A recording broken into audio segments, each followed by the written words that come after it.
right, folks. I don't know if we're live just yet. We're trying to figure this out. We're having technical difficulties, which is terrible. Yes, we are. We are live. Absolutely. Okay, this is fantastic.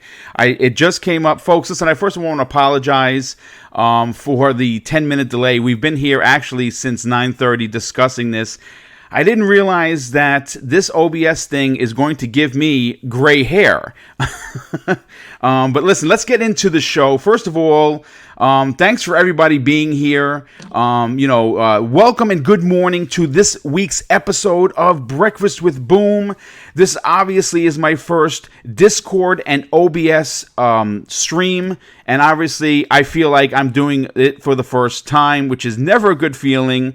Of course, I'm your host, MrBooMStickXL, and without further ado, I just needed to say a huge thank you to J-Dubs, aka the Graphic God, for taking the time to show me and teach me the baby steps of OBS, and I mean baby steps, and you can tell by the 10-minute delay in the show. Here, and I just want to say this about Jay. He is one of the finest human beings I've ever met. He's so caring, and that is why I wanted to tell you about his XboxGamerPick.com. This is somewhere, if you don't know, J-Dubs, a.k.a. the Graphic God, is an artist, and he is one of the best in the business. He is, of course, on Twitter. All of his information will be in the show notes, so you can click on it.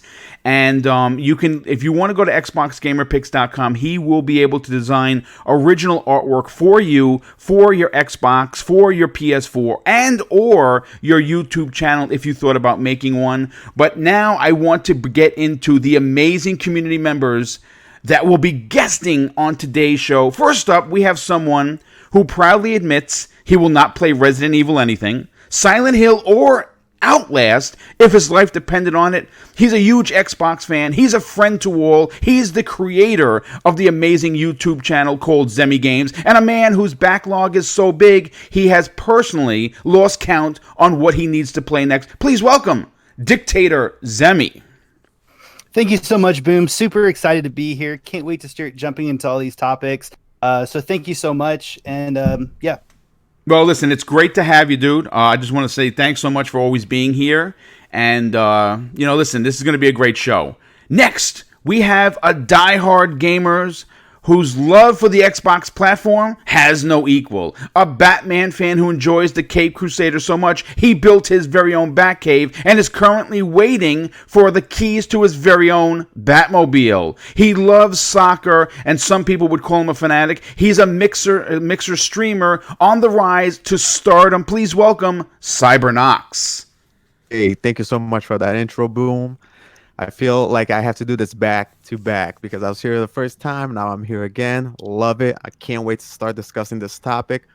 And I mean, if you're a gamer, what better way to start off your weekend? I'm excited to be here. Thank you so much. I'm excited to be here with the piano as well. Let's get it started. Well, thanks so much for being here. It's always a pleasure. Obviously, you're also, people don't know, he has agreed to be on the new show that will be launching on September 9th. Primetime Gaming with MrBooMStick and friends. He happens to be one of those friends, so we're really excited for that, dude. Thank you so much.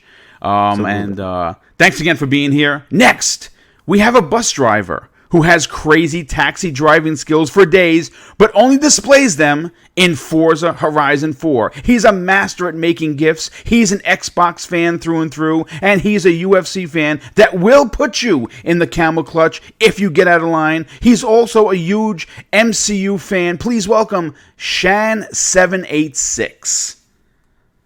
Hey, what's going on, Boom? It's good to be back on Breakfast with Boom. We got some amazing topics to talk about. So let's get into it. Hit the like button, people.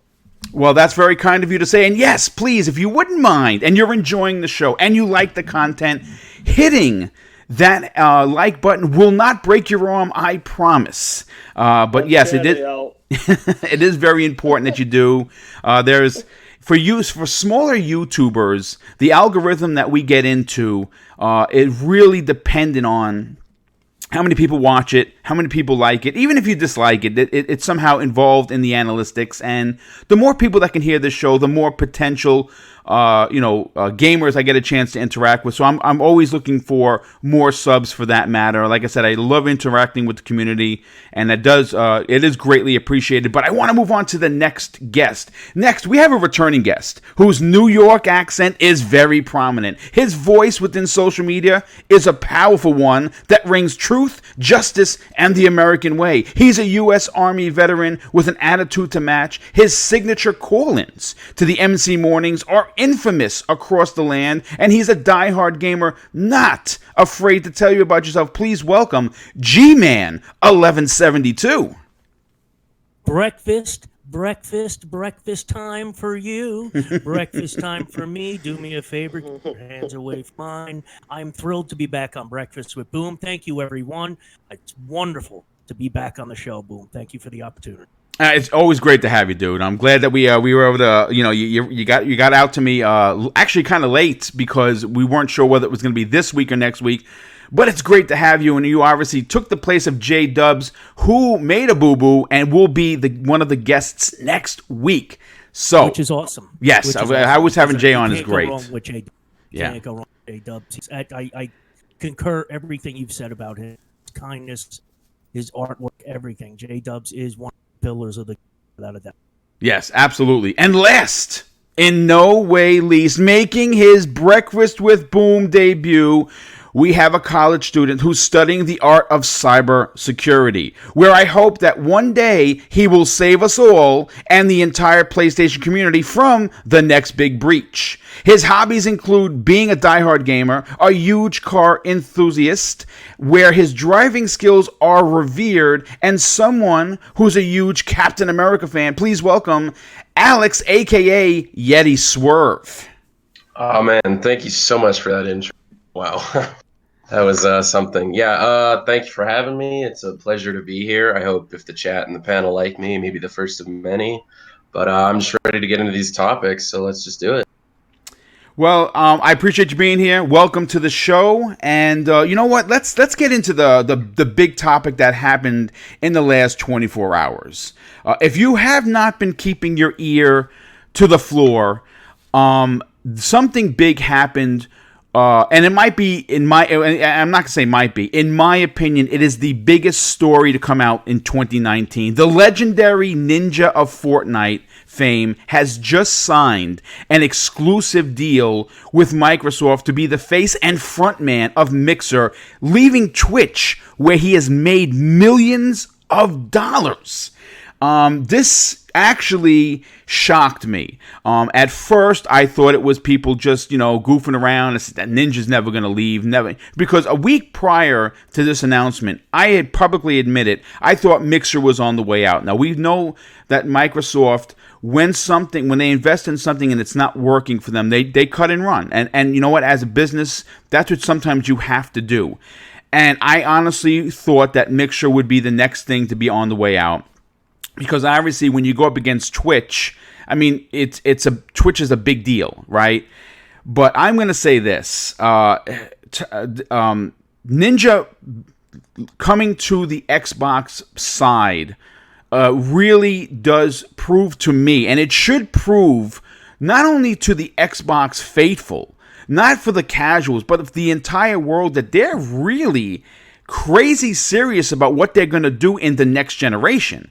I mean, all you have to do is look at what they've done post E3 2018, right? They've doubled their studios. Now they're up to 15. They have a massive investment in the throughout the world with these data centers for xCloud that are $1 billion per data center. I think they have 14 of them, if I'm not mistaken. Now you see that they're doing the xCloud. The xCloud is going to be a big deal. Folks, I played it. I used it. It's amazing. And if it works the way they're saying it's going to work, it's going to change gaming. And now you have a guy who has been the front man and the face of Twitch for so many years. He's now going to be the face for first-party games for Microsoft. Now think about this for a second. I'm not saying that Fortnite would not have been, big without him. But the fact that it's big because of him should prove that if he starts playing Gears of War 5 or Gears 5 that releases next month, it's going to sell copies. If this guy who has Halo ties, who started out playing Halo, starts playing Halo Infinite when it comes out next year, that's going to move consoles. That's going to move software. And of course, I want to start with the, I'll start with the chat. I want to get your opinion. So if you think this is a big deal, let me know in the chat. But I want to go to Zemi Games first on this, because Zemi, you have a lot to say regarding how big of a deal. But I want to hear you, and I think the chat wants to hear just how big is this for Microsoft and, of course, Mixer. Well, I think in the short term, it's absolutely huge. Like we were talking back and forth before the podcast began, and you brought up an excellent point that this is gonna definitely help sell Xbox's first party games, because with him being a partner on Mixer, they're going to throw him a copy of Gears of War 5. He's going to more than likely have to play that under his contract with Mixer, and that's just going to bring so much more free. Well, I would say free. It's not really free advertisement, but really good advertisement to their first party lineup. I think in the short term, it stands to benefit Mixer a lot. Do I think what they're doing here? Do I think the idea of getting Ninja on Mixer is going to make Mixer blow up and heavily outnumber Twitch in views or anything like that? I don't think so. I think that Mixer does a lot of things really, really well. And I think Twitch does a lot of things, very, very well. But generally speaking, I think Mixer overall as a competitor to Twitch just is not quite there yet. So, even with them adding Ninja here, I don't really think we're going to see that major of an increase. We will see one, but I don't think it's going to be as huge as what, a lot of people are probably, thinking.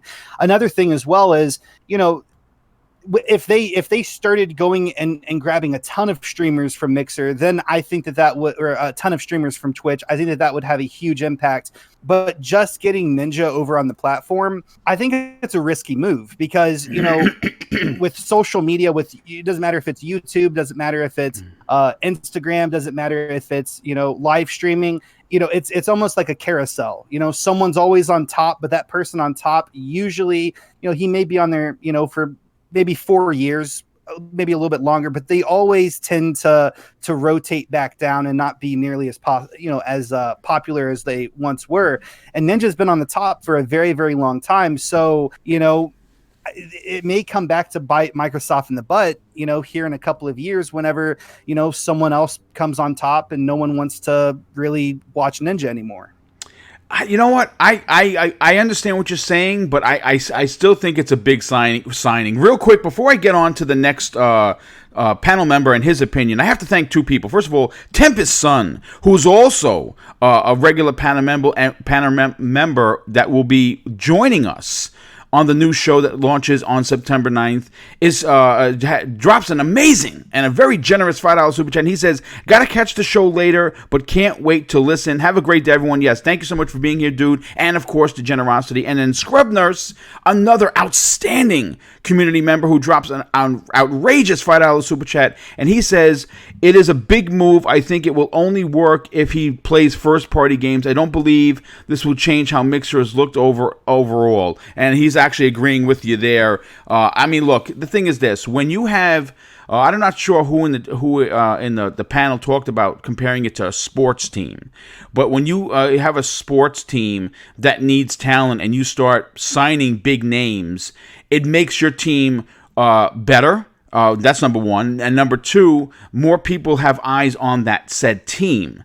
And I think that he is the biggest streamer right now. I know that there's been people in the chat that have been talking about Dr. Disrespect. Now, everyone on this panel seems to like that dude, and for good reason. He's funny. And as soon as the confirmation of Ninja coming over, rumors started to circulate that he would be the next one to leave Twitch. And if enough people leave Twitch, I'm not saying it's going to go belly up, But I think that, you start bringing over major talent like that. This just proves to me that Microsoft is in this for the long haul. G-Man, I want to go to you next on this because I want your opinion, and you are very opinionated about the way Microsoft has, in fact, done their marketing. Is this a new and fresh way for Microsoft to not so much spend the money on the commercials, but get someone as popular like Ninja playing their first party games? Well, I mean, it's like I said earlier. After this announcement, reading some of the nonsense, some of the vitriol on Twitter. Look at Microsoft's desperate to keep Mixer alive. Well, call me crazy. But it's as I said earlier, it's business 101 to find new ways to get people talking about your product. You'd be an idiot to not do it. You know what I mean? And so they've chosen this way, and I think it's a smart move. Personally, I agree with the sports analogy. The bottom line is, maybe you're getting a look at the New York Rangers. I'm going to go to hockey. A lot of people probably don't even know it as well as I do, but it's my game. Rangers got Mark Messier in 1992, 91, 92. He was 31 years old. Everyone said he was washed up. But you know what? He put butts in the seats. He made people pay attention to the New York Rangers again 3 years later. They won their first Stanley Cup in half a century. You know what I mean? Sometimes this is what you need. You need that thing, that person that's going to shake things up, get everyone to say, what, Mixer who? What is the Mixer? And just get them watching. Then you get them watching. Now, this is the key, in my opinion. He doesn't need to play like just multiplayer Gears 5. Pick a mode, make it yours. If he takes like Escape and he just takes it and he runs with it and it's cool and fun to watch him play it, it's going to blow up. That's just the bottom line. It will blow up. I'm telling you. Yeah, I mean, I agree with you there. I think that if you give him a mode to play, to showcase, because that's really what he's going to be doing. Absolutely. He's going to be showcasing a game, and within said game, he's going to be showcasing a mode that again, this is a paid partnership, folks. So he's contracted. Paid is an understatement. Yeah, well, I mean, the rumor of the deal, G-Man, is 6 years, $92 million. I mean, mother of God, A-Rod's contract was longer with the Yankees. Yeah, so it is a big deal. It is a big investment, and this is a guy that streams. I don't know how often he streams. Is it 7 days a week? I mean, the guy is on there all the time, and it's his job. And he is now set for the rest of his life. When he's done with this contract, he can either re-up or he could, just retire. I mean, the guy is a millionaire already. This is the deal that just kind of made sure that he didn't have to work again or worry about anything, and he's still relatively young. So he's this is going to be a big deal. I think it's the marketing that I've been talking about. Breaks my heart in a certain way. You and I are elder statesmen amongst the community. There's no secret about that. I just got excited because I got a new job with a new AC company. This guy's getting $90 million. What's going on here? I mean, listen, the talent is there, obviously, and this is a different generation. Like, we're the old guard. A lot of people on here are young, and we have a couple of older folks like me and you, G-Man, that have some years on them that started. If you remember, playing with things that look like sticks and blocks, right? You know what I'm saying? So Christmas of 1977, my very first video game experience. Yeah, mine too. 1978. My pop brought home that. He brought the Atari 2600s with Combat, and I believe it was Pac-Man and Space Invaders or something like that. Oh, yeah. The classics. But, great stuff, G-Man. I want to move on to the next panel member, but first I have to say Rain G4 with the outstanding $5 super chat. He says Ted Turner did the same with WCW. Wow, that's a callback. He took some of the WWF popular wrestlers and made a killing. Yes, let me tell you something. For me personally, growing up as a wrestler, someone that actually attended WrestleMania 1 with my parents, by the way, and I still have the program from that, if you can believe it. WCW WCW in the Wait, 90s. I'm sorry to interrupt. Really? You went to WrestleMania 1 at the Garden with Yes, Mr. sir. T Yep, and sure do. Hulk Hogan? I still have the program. Oh, dude, Wow. you're a god. Yeah, my WrestleMania 1 with Hogan and Mr. T on the cover of that. I still have it. I have it in mint condition. But yeah, during the 90s, it was amazing. Shan, I want to go to you next on this because you've been pretty vocal on Twitter on your opinion. How important is this mega signing for not just Mixer, but the Xbox brand itself? Boom is very important because, like I said last week, a lot of people were saying Mixer is a dying platform. But with this signing, like we said, we heard 92 million for 6 years. Now, hopefully the deal involves Xbox exclusive games like Gears of War 5. And if he like G-Man was saying, if he gets that one more like Escape or what's the other mode? I've forgotten Gears now. Well, you have Horde. You have Horde. Horde is one of them. And if he dominates one of them, modes, and look, everybody loves this guy. I'm not the biggest fan of watching streamers, but we're in a different generation now, and people will go and watch him, and he's definitely going to bring something to Mixer, and hopefully he will bring something to Gears and future Microsoft titles. It's a big sign, and hopefully it works out for Microsoft in the top end. Yeah, I think it's going to pay off in dividends. I think that if depending on who you listen to on whatever show you like, console sales apparently are the end all be all, and that is not in fact the truth at all. Console sales are important, yes, they drive software sales, but like anything. If there's a narrative that people are trying to spin, they're going to spin it to better their advantage in whatever they're using it for. This guy has the potential. His popularity has the potential to sell millions and millions more of software that he will be playing. And because it's a Microsoft exclusive deal, yeah, sure, he's still probably going to be playing Fortnite, but on the big releases of your Gears, of your Halos, of your Fables, of your whatever else they're going to be releasing down the line, the Forzas, he's going to be playing this 6 to 8 hours per day. And that's the marketing deal. That's the deal that he made with Microsoft. 6 years, $92 million for him to play games that people are going to. And the guy has millions upon millions of eyes on him daily. These same eyes may or may not be Xbox fans or Xbox owners. And if he is playing it, people are going to want to play the game he's playing because he's popular. This is like G-Man said, this is business 101. Yeah. Boom, can I add something? I totally Please, forgot. by all means. I'm not sure if this is on Twitch, but on Mixer, I remember last year when, a year before, when Hellblade came out, and Mikey Barter was streaming that game on Mixer, and he was allowing, the fans and people who were in the chat play the game. So they could take over the game and play his game.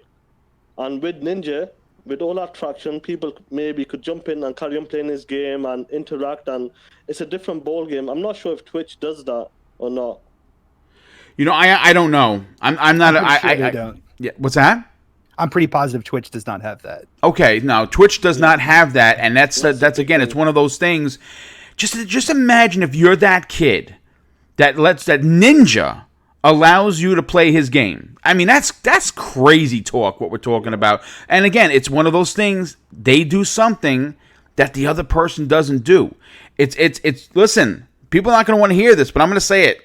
This is the same argument that we've been talking about for the whole generation, that Sony has these games that we don't have on the Xbox, right? So what do? We go over to PlayStation, we buy a PS4, and we play Spider-Man. We play God of War, Horizon Zero Dawn, Detroit Become Human. Whatever you want to play, that's over there. That's not here. This is the same principle. If Twitch doesn't have this thing, and now Microsoft's Mixer does, people are not going to abandon Twitch altogether, but they're going to start slowly converting to where something has something that this other one doesn't have. It's very, very simple business. But Cybernox, I want to get your opinion on this, dude. Of course, we were talking pre-game while we were having a bit of a cluster F, trying to figure out how to launch the show correctly. What are your opinions on this signing? Well, like Zemi said, it's a bold strategy, Cotton. Let's see if it pays off for them. You I know love what it. mean? That's great. Dodgeball, nice This is classic. There it is. You know, this is, I think, what happened. You know, Microsoft came knocking. Ninja said, cha-ching, babe, give me a pen. We need to sign this contract right now. I mean, if the rumors are true and it's 90 million plus that he's going to get over 6 years, that's more. I think that's might be more money than he's making a year on Twitch right now as it is. Yeah, no doubt. And that's guaranteed money. You know, you're there, like Zemi alluded to. As a streamer, you never know. Someone, it's like a carousel to his analogy. Someone's always, there's always someone on top. It's going around and around. So no doubt in my mind that this is a good partnership for both Microsoft Both and parties, Ninja. both parties, Yeah, both parties. 100%. I don't mean to cut you off, but you're absolutely right. You're looking at a deal that basically you just signed up the number one hitter in baseball who was making money off of incentives. Now he's got guaranteed money. Guaranteed. Yes, money. that's a great point. Great point. He's going back. He signed, I think, in my opinion, he states that on his little press conference, the little goof that he did. I thought it was actually quite clever. It was. He's going back to his roots. There's no doubt in my mind that they wanted to get this done now. Halo Infinite is next year. The Master Chief Collection is up on PC. Yep. Ninja plays a lot of PC. So get a lot of eyes on Halo, him and more games. But I think also this goes beyond. This is in my opinion. Not only is it good for them, but I think Ninja also, when he was on Twitch, he was on a bit of a decline all the time.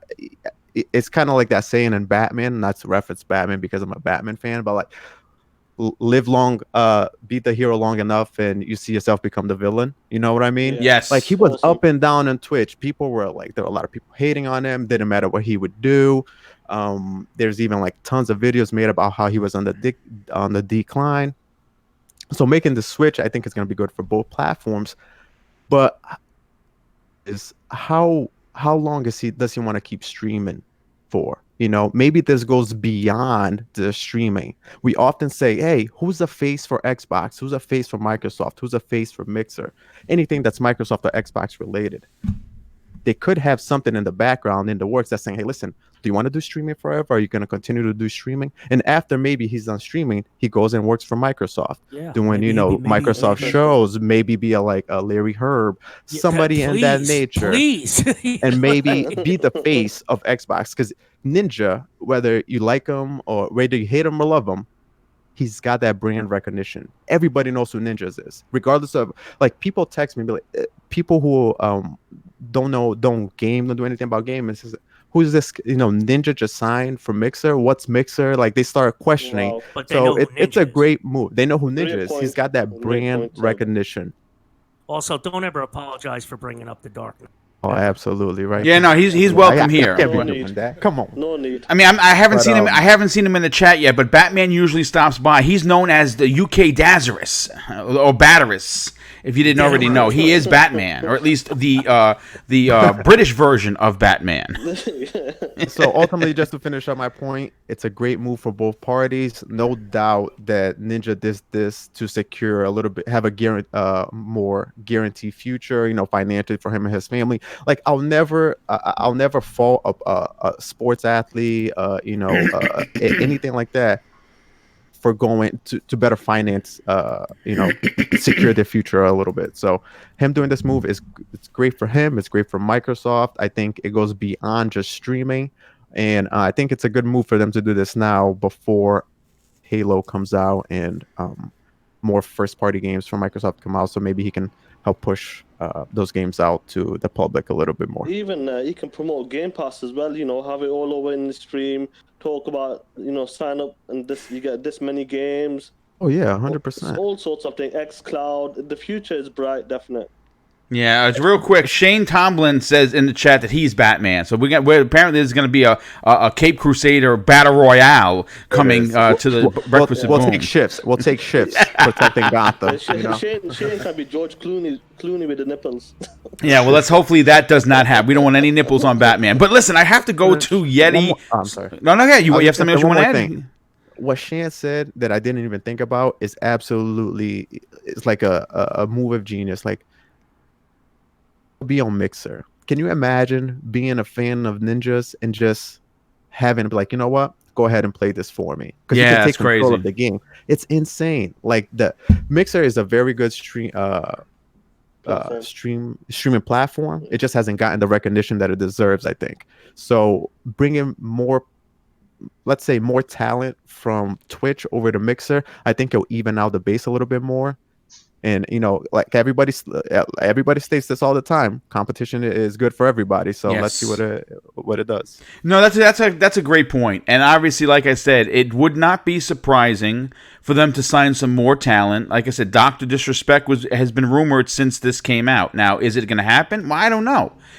That guy's making a mint over there, but also, you know, the folks, awesome. The folks that own Twitch, they're not gazillionaires like Microsoft is. Microsoft is looking to dominate the next generation. They're not looking to just kind of keep pace with Sony and Nintendo. They're looking to curb stomp everyone in their path. That is what listen, I know this is going to sound ridiculous, but that's what you want. You know, everyone looks at Microsoft and be like, you know, that good guy Phil, you know, he doesn't have a mean bone in his body. Well, guess what? I happen to really enjoy him as the vice president of gaming, and I think he's perfect for the position. But they are a company, and it's a business at the end of the day, and they're looking to secure next generation before it starts. And they are, I mean, again, sometimes it's the small moves that no one pays attention to that Microsoft has been doing, that once they're all put together, it's like a puzzle. You dump out that puzzle box that has, you know, the 100 pieces, and it looks like nothing. It's like a mess. You know, little piece all over the place. But then when you start to put it together, it starts to build a picture in a square. And that's what Microsoft has slowly been doing. Yeah, we know that they failed this generation. We're all freaking aware of it. We've heard tons and tons of content creation community members talk about it until they were blue in the face, and they're still talking about it. No one talks about what they're doing right. That's what you're going to get on this channel. And that's what you're going to get on this show. And, of course, rounding out this very interesting topic, I want to go to Yeti Swerve. In your opinion, as a younger person in the community and on this panel, what are your opinions on the signing of Ninja to be the face and front person of Mixer? Well, so I think it's obviously a big deal because, I mean, whether or not he can elevate the platform on his own, to say, it's like whether or not he can kind of make Mixer a pillar like Twitch is, I think is, you know, yet to be seen. I think he's the best person to start that like process. And if nothing else, it shows Microsoft's commitment to Mixer still, because like you said, and I'm in agreement with this, over the last several months, it looked like that was just a downhill journey, and it wasn't, you know, outlook was bleak. So I think, yeah, it shows their renewed investment in it. They're clearly trying to make it a pillar of streaming, and it's a good start, but we'll just have to wait and see if it's enough, I guess. I mean, listen, it's certainly going to be interesting. They're making the moves. It's blatantly apparent that they're not taking these losses lying down. They've learned from their mistakes. I mean, I've talked about it. I did a video on it, which got a lot of really good traction. I talked about it on the Xbox Factor podcast, that interview with Fortune Magazine and Phil Spencer. He was very candid. He was very open. He admitted publicly that the shortcomings and the failings of the brand, and that they were gonna do something about it. So, you know, I know that. I don't mean to. No, go ahead. Come on. I didn't mean to interrupt. I just wanted to add one more thing on this Ninja thing. I wonder how other Mixer streamers are going to take the news. I don't know if some are gonna, you know, have any animosity towards this move, or be like, oh, here comes Ninja. Probably not. Or people are gonna enjoy the action, you know, like, okay, now we're gonna get more eyes on Mixer and see. I'm not sure who the number one streamer on Mixer is right now, but bringing Ninja in just takes the focus out of those whoever was on top. Let's say the top 10 right off the bat. Someone mentioned on the chat that Ninja already has 100 subscribers on his Mixer channel, so that's kind of crazy. Yeah, it's free to subscribe to him now. So if you do want to subscribe to him, just in case, you know. And I think, you know what, the main difference to me between the Twitch platform and the Mixer platform, I know Mixer does a little bit more than Twitch, but Twitch, can you imagine like all his subscribers there? Like you have if someone has Twitch Prime, you get that subscription for free. Now you're switching. Or that's one thing that Mixer does not have over on Twitch. Mixer doesn't have a free subscription service. I believe you always gonna have to pay that $5 that subscription service a month. You know, when Game Pass, like integrated with Game Pass, right, or on the Microsoft Rewards program, one or the other. You know, where make it a reward, sure. Option, right? Give people the option so they can subscribe to whatever whoever their favorite streamer is for free. Just an alternative to what you can do on Twitch. But I'm really curious to what's going to happen between all the streamers there and how everybody's going to take that. Right now, everything is good, but we'll see in a little bit what's going to happen. Gears 5 will be the one to see, you know. It's gonna be interesting. It's gonna be very interesting because Gears launches in 4 weeks, right? This guy the deal is locked in. The press conference is there.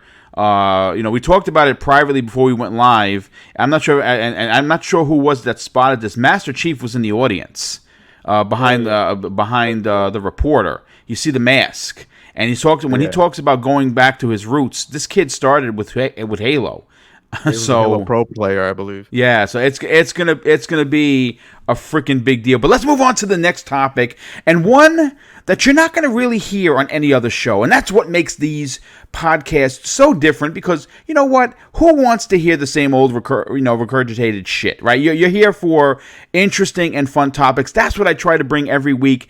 And I'm going to say this. This is a game that no one is talking about, and everyone absolutely should be. Man of Medan will be out at the end of the end of this particular month. The end of the month for August is crazy. I'm going to break down the 3 major titles coming out. But Man of Medan is hoping to be the first in a multi-entry anthology of a narrative-based horror game.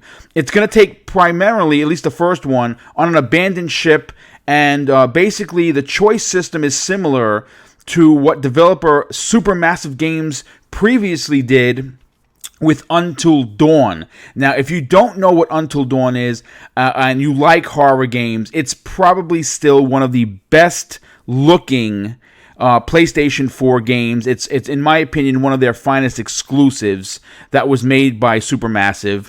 But I'm gonna say this: this is a game that again, it looks amazing. But this time around, it's going to be it's a multi-plat, which I think is a big deal. There have been rumors that they're looking to be purchased, and that Microsoft may be jockeying for position, because to have a developer like Supermassive Games under your first-party umbrella would be a big deal. But I really just want to talk about Man of Medan. This should be on everyone's list, if, of course, you are into cinematic, adult-themed, story-driven narrative titles. The graphics look absolutely stunning. They've released numerous trailers. The game looks like it's going to be amazing. There's going to be multiple ways to finish this game almost in the same lines of what they did with Until Dawn. It's going to have multiple endings. Multiple characters could live. Multiple characters can die depending on your choice. I think personally, it's going to be the sleeper hit of 2019, or at least one of them. There's quite a few in that house that we'll talk about later. But you know what? I want to get the opinion of the chat, of not only the chat, but of course my esteemed panel. Zemi, I'll go to you first. And I know that you don't like horror games, but the one thing that you do like is something that has story, and this one has it in spades. Is this something that, if it really appeals to your enjoyment of the storytelling, would you give this a shot? No, I absolutely would not give it a shot. Okay. I hate that so much. I hate that so much. I'm telling you right now, I hate it. I hate myself right now, because I wanted to play Until Dawn so badly. and I watched a little bit of game footage and I turned it off, and I wanted to watch a little bit more, and then I turned it off, and then I saw the trailers, and the game looks absolutely amazing. Until Dawn did, and this game being made by Supermassive, the same people who made Until Dawn, and from what I've heard about it so far, I really want to play this game, but it's not possible. I don't want a heart attack. You know, I mean, I'm 26. I can't have a heart attack at 26. The chat would never let that go. No, of course not. So I'm gonna just have to say a big no. But I'm really super excited about this game coming out, even though I will never play it. And I hate that about myself. And that's absurd. If I wasn't a coward, that's absurd. If I wasn't a coward, I would definitely buy this game day one because I'm really into it. Yeah, I mean, again, I me saying I'm really excited about the Mets' new starting lineup, even though I grew up 10 minutes from Yankee Stadium and have never rooted for the Mets in my life. What are you doing? I know it makes no sense whenever you put it like that, but yeah, I mean, listen, I had to ask. You're a panel member. I wanted to get your opinion. I know that you're interested in the story, but you just won't play. That's fine. That's perfectly fine. G-Man, being that you jumped in, I'm going to get your opinion on this. You know, there's 3 particular releases coming in a 3-day span at the end of August, which should really, it's crazy. You're obviously gonna have Man of Medan. You're gonna have Control by Remedy, another story-driven single player, story focused. A game that looks amazing in my opinion. Again, say what you want about Remedy. I'm excited for this title, and of course. You have the Blair Witch, which I did a video on my channel yesterday about, and that's coming to the Xbox as an exclusive. Yes, it's going to be on PC, but it's still not coming to the PlayStation 4 and or the Nintendo Switch because it was designed and made under the Xbox Game Studios banner. Those three games in a matter of 3 days that are all, I'm getting all of them, or at least I'm going to try to get all of them. But going back to Man of Medan, you know, this game is going to tell a real spooky narrative. It's going to have a trilogy. They've already talked about having 2 other games, so it's going to, we're going to see 2 sequels. What are your opinions on this? Are you interested in Supermassive's next big title? I have to be completely transparent. I try to do that with everyone in the community, through Twitter, through podcasts. I don't care for these types of games. I just don't. The gameplay. All right, this is where I'm old school. Gameplay must be the priority. It must be the priority in a video. Now, I do love a great story. Don't get me wrong. Red Dead Redemption 2, are you kidding me? Towards the end of that, I had like tears blubbering out of my eyes and stuff. You know what I mean? It really sucked me. And I'm like, no. You know what I mean? Same thing, God of War at the end. I was like, what? Oh my God. You know what I mean? I do get sucked into the story. See, we live in such a polarized society now. If I come out and say that gameplay must be the priority, people are like, oh, sure, you don't like anything with a story. No, I never said that. I don't like David Cage. You want more control over the narrative. I don't like David Cage games. Okay. I don't like what he considers gameplay. Grabbing a doorknob, pressing the left stick to the left, and half circle down to open. That's not gameplay to me. It's not. This is a person who failed at screenwriting. Hollywood studios wouldn't buy his product. So I said, well, I mean, where can any story sell? I mean, Christ, they've been reselling the same story. And Princess Toadstool got kidnapped again. Mario, go save her. They've been, get video games, you can resell the same story over. So this is where these guys really thrive, in my opinion. I just don't get into the gameplay. I tried Until Dawn, because that's one of the beautiful things with the PS4. One of the things I think a lot of people overlook is that game sharing. Yes. I think that's such a great feature. And one of my buddies who lives out by Seattle, Washington, Run DAZ is his screen. What a great screen name. He was like, "Come on, dude, try Until Dawn, try it." And I played it for a good hour, and I was just like, "All right, I can see why you like it. I don't. I don't want to just press buttons to make sure Mike gets across the log. It's like, it just doesn't work for me. It's not gameplay." No, I get you. I mean, listen, that's the one thing about having so many games. And again, you're a multi-console owner like myself. Right.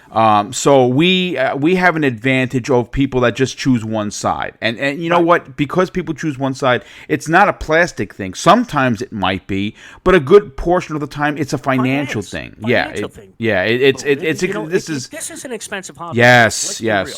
yes. You know what I mean? I'm not broke, poor by any means, but I'm certainly not rich. I make a decent living.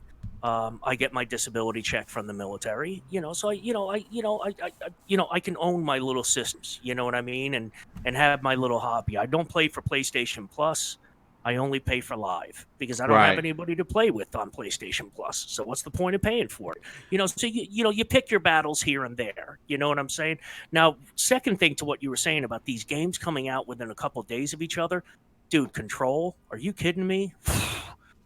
This is one thing, like me and my great friend Salty, our great friend, I should say, Salty. Dude, this is like he doesn't see the lure to Remedy games, whereas I'm just like, no way, dude. Remedy are awesome at telling stories. They are, man. Yep, I'm right there with you. Aren't they, dude? I'm such a Remedy fan. So I'm super, super excited for Control. I'm really looking forward to, after your video, actually, I was intrigued at E3 with Blair Witch. And then watching your video talking more about it, I was like, wow, yeah, I got to give this a serious look. Yeah, this could be different. This may be the story one that doesn't have the gameplay I usually gravitate to, that sucks me in anyway. Well, one of the things that I thought were very unique with the Blair Witch is the fact that you have a dog that you can. That dog is a part of the dog. Yes. I was like, what is this? You can have him attack. Turn on you. Yeah, you can have him fetch. You by can the have end of the game. Yeah. Looks. What'd you do? Did you just ruin the game for me? No, I'm just good. Hopefully the dog doesn't get killed. That would be devastating. We don't want the dog. We love the fuzzy friends. Oh my god. But you know what? I got to be honest. Like I said, it's again, we're gonna get back to Man and Medan for a second. But when I happen to be lucky enough to get into the press briefing for Microsoft, thanks to the generosity of Gotham Guy. I've told the story before, when I was sitting there. When I was sitting there in the theater and this came up, I was sitting between King of the Iron Lords podcast, and of course, I think everyone might know this little YouTuber. His name is Cole Eastwood. I was sitting right next to him and his wife, and the three of us were sitting there. We're like, like when you're in a movie with a buddy and you're tapping on it, you're like, oh my god, you're hitting the person next to you. Yeah. That's what I was doing with both of them, and I'm like, oh my god, Alan Wake 2, here we come. This is what we wanted. And even though it wasn't Alan Wake 2, I don't know how this stayed a secret, because obviously this is only available on the Xbox and the PC, and it was under the banner of the Xbox Game Studios, and I was blown away. I mean, if you've played Outlast, that game is amazing. This had Outlast, Silent Hill. It had a little bit of everything in there, and this I think what you look for. It had what you look for. Yes. You want something that's gonna, you get your significant other, may not be into video. She could just be, or he, whatever you're into, sitting on the couch next to you, and you're playing the game, and it's just like, no, I think you want to stay in the room. No, I don't really think I do. No, I do think you want to. You know what I mean? It looks so fun. Yeah, it definitely looks good, and obviously it's going to be a mammoth month. Cybernox, I want to go to you next on this. Obviously, Man of Medan, it may not be for everyone. I am going to say this: I'm very excited that Supermassive Games decided to release this trilogy as a multi-plat.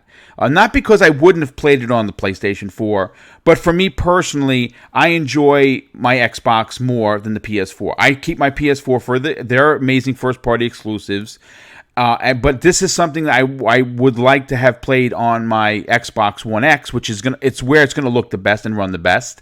And I'm excited that it's coming. Is this a game that you're interested in? Some boom.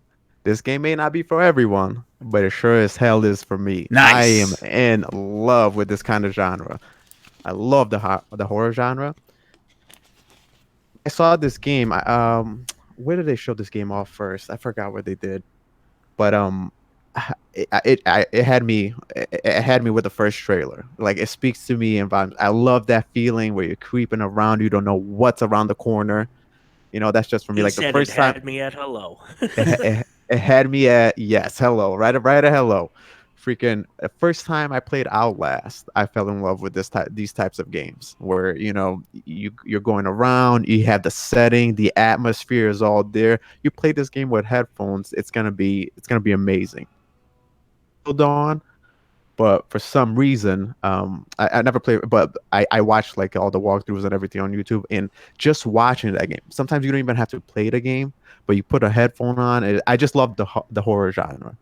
This Me game too. speaks to Not enough. me Not enough in of them, to be volume. honest. Right. And it's not a to me it's not all about the gore. It's about like the psychological Yes. about everything. You're going around, you don't know what's gonna happen, you don't know what you're looking for. The music has to be right. And if this is based on Until Dawn or from the same creators, this game is looking like it's gonna be a hit in my opinion. Or it might be just a small cult following, which will fit right in with the genre, so it'll be nice. The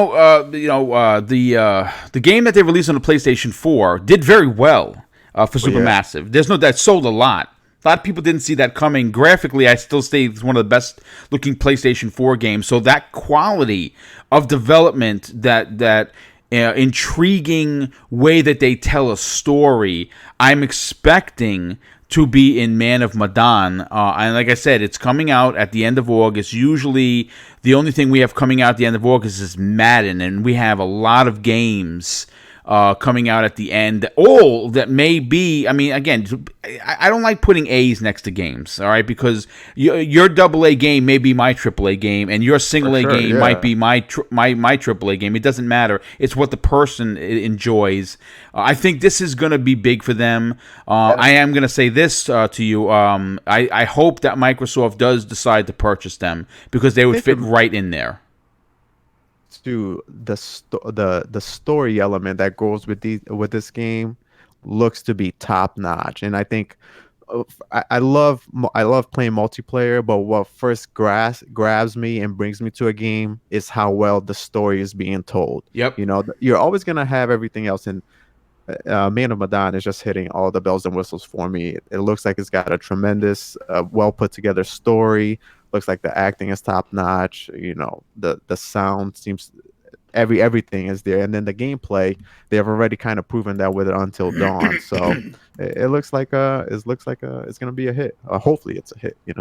Oh, I agree. And Shan786, I want to get your opinion on this because I know a lot of people have been talking about using headphones, and obviously with the Xbox One X, they're the only console that supports Dolby Atmos, which by far is the best sounding app that you can spend your money on. If you don't have it and you game with headphones on, you owe it to yourself as a gamer to go get that app. I have it. It's amazing. I have a brand new pair of headphones that I actually got from Xbox Fan Fest, and they are amazing. I'm looking forward to playing all three of these games, these horror-based games, with those headphones on. But in your opinion, is this a game that you're looking into? Yeah, Boom. I was very lucky last year. I went to EGX event, and I was good the London game event as well. And I got to play this game last year. Oh, wow, nice. And my missus as well. I played about 2-3 minutes and let my missus play about 10 minutes. Let me tell you something, Boom. The graphics on this game is insane. Okay, great. It's insane, and I'm pretty sure it was on the base PS4. And just watching the game, it's that type of game, Boom, like, if people are around you, like say your wife, your family, you just get pulled into that game. Just the setting, the lighting, just that tension in the game. It's going to be an amazing game. And what we heard is like it has 49 different endings. That's what I've heard. Or I sent a tweet somewhere. This game is looking 49 different ways of doing the story, and this game is going to look amazing. I believe it was the base PS4. I can't imagine on the X and that. And I got breaking news right now, guys. Apparently, Man of Medan is for $25 on Amazon Prime right now. Whoa! Apparently, it's $25. Boom, I'll be right back. I'm actually going to my app while I'm live on the air. Just double check it. It's $25 for Prime members right now. Well, I'm going to it. Hold on. Wait. I'm sorry. What happened? Yes, he's right. It's $25. What I is? think I'm the only one not going to it right now. It is it is $25 right now. Who is it? What is it? You should definitely try to stream this game, man. I'm telling you right now. Put this game on You're and not answering live my stream it. questions. Yeah, I mean it's Don, $25. $25 right now for Prime members. For who? For everybody. No, Man but of for what Medan. game? What Man game? of What are you Medan. talking Man of Medan. about? See again, he's not involved. He's like, yeah, good. Take that, put it up your pipe hole. All right, wait a second. Now I'm gonna have to look into it. You just said 20. That's always worth a gamble. £25, yeah. Boom, And I'm still anybody a from greedy the gamer. UK is £25 on Prime. And do you know what? Let's lock it in right now. Yeah, that's pretty incredible. Well, you heard a lot. Breaking news: everyone has just left the show to go buy this game. I want to first of all, I want to thank the hundreds $30 on the Xbox One. Yeah. I want to thank the 115 people live in the chat. I cannot believe there's one person listening to the show, let alone 115. Please, if you're here, if you are enjoying the content and the excitement that I have in my voice each and every show, hit that like button. Share this on social media because it does really help. But Shan, that's great. Great story. You got a chance to play it. I didn't know about the 49 endings. I'm glad to hear that the graphics are mind bending. That is really impressive. But I want to go to Yeti. That's gonna look in the X. Yes. Oh my God, it's going to look ridiculous on. That's why I play all my third-party games there. Yeti Swerve, I want to get your opinion on this because again, this is the first time we've met, and so far you're doing amazing. You sound like a professional podcaster, so good on you, sir. And I want to get your opinion on this. Is Man of Medan something that you enjoy? Those types of games, those story-driven, narrative-focused games? Yeah, so like Cybernox was saying, they had me at hello. Because I saw the like poster for it before I saw the trailer, so I saw the developer, and I was like, okay, I'm sold. I should pre-order because I'm gonna buy it day one, whatever. Until Dawn is one of my favorite games this generation by a long shot. I loved it so much. Have done so many playthroughs now, but so yeah, those story types like Detroit Become another one I loved. I told you one of my favorite games is Life is Strange, so these are all right up my alley. And I actually, similar to Shan, I was at San Diego Comic-Con just a couple weeks ago, and they had a playable demo for it on the floor. So I got a chance to play it as well. It was about a 15-minute demo. It wasn't a lot, which was a bit of a shame, but I mean, it reeks of Until Dawn, so that's perfect. The 15-minute demo feel.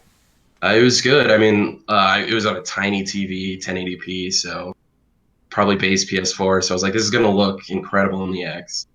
But also, I mean, it played great. But like I said, I mean, if you didn't like Until Dawn's gameplay, this is same thing. So not up your alley, G-Man. I hate all. Yeah. But as for everyone else who I think said they're into it, I'm so psyched on this. I'm just like, screw it. Yeah, $30, $25. At the worst case scenario, you could probably just sell it. I paid $30 on Xbox One X, and I'm just looking at the graphics, looking at the stills and everything. Just like, you know what? This would be nice to sit down with her and just like, because you can't sit down and play like Sekiro. You know what I mean? Yeah, no, absolutely, absolutely. I mean? Yeah, she's just like, I don't care. Okay, you stab somebody through the throat. That's one. You know what I mean? I can sit down, like, enjoy the story. You know what I mean? So you guys suck. You just got me to buy this. Yes. Well, listen. Welcome to the show. Listen, real quick. You're welcome. I just have to say a big hello to the Ashen Luca, who has graced the podcast in the chat. Darling, it's been a long time. I got to get back on your Scumcast.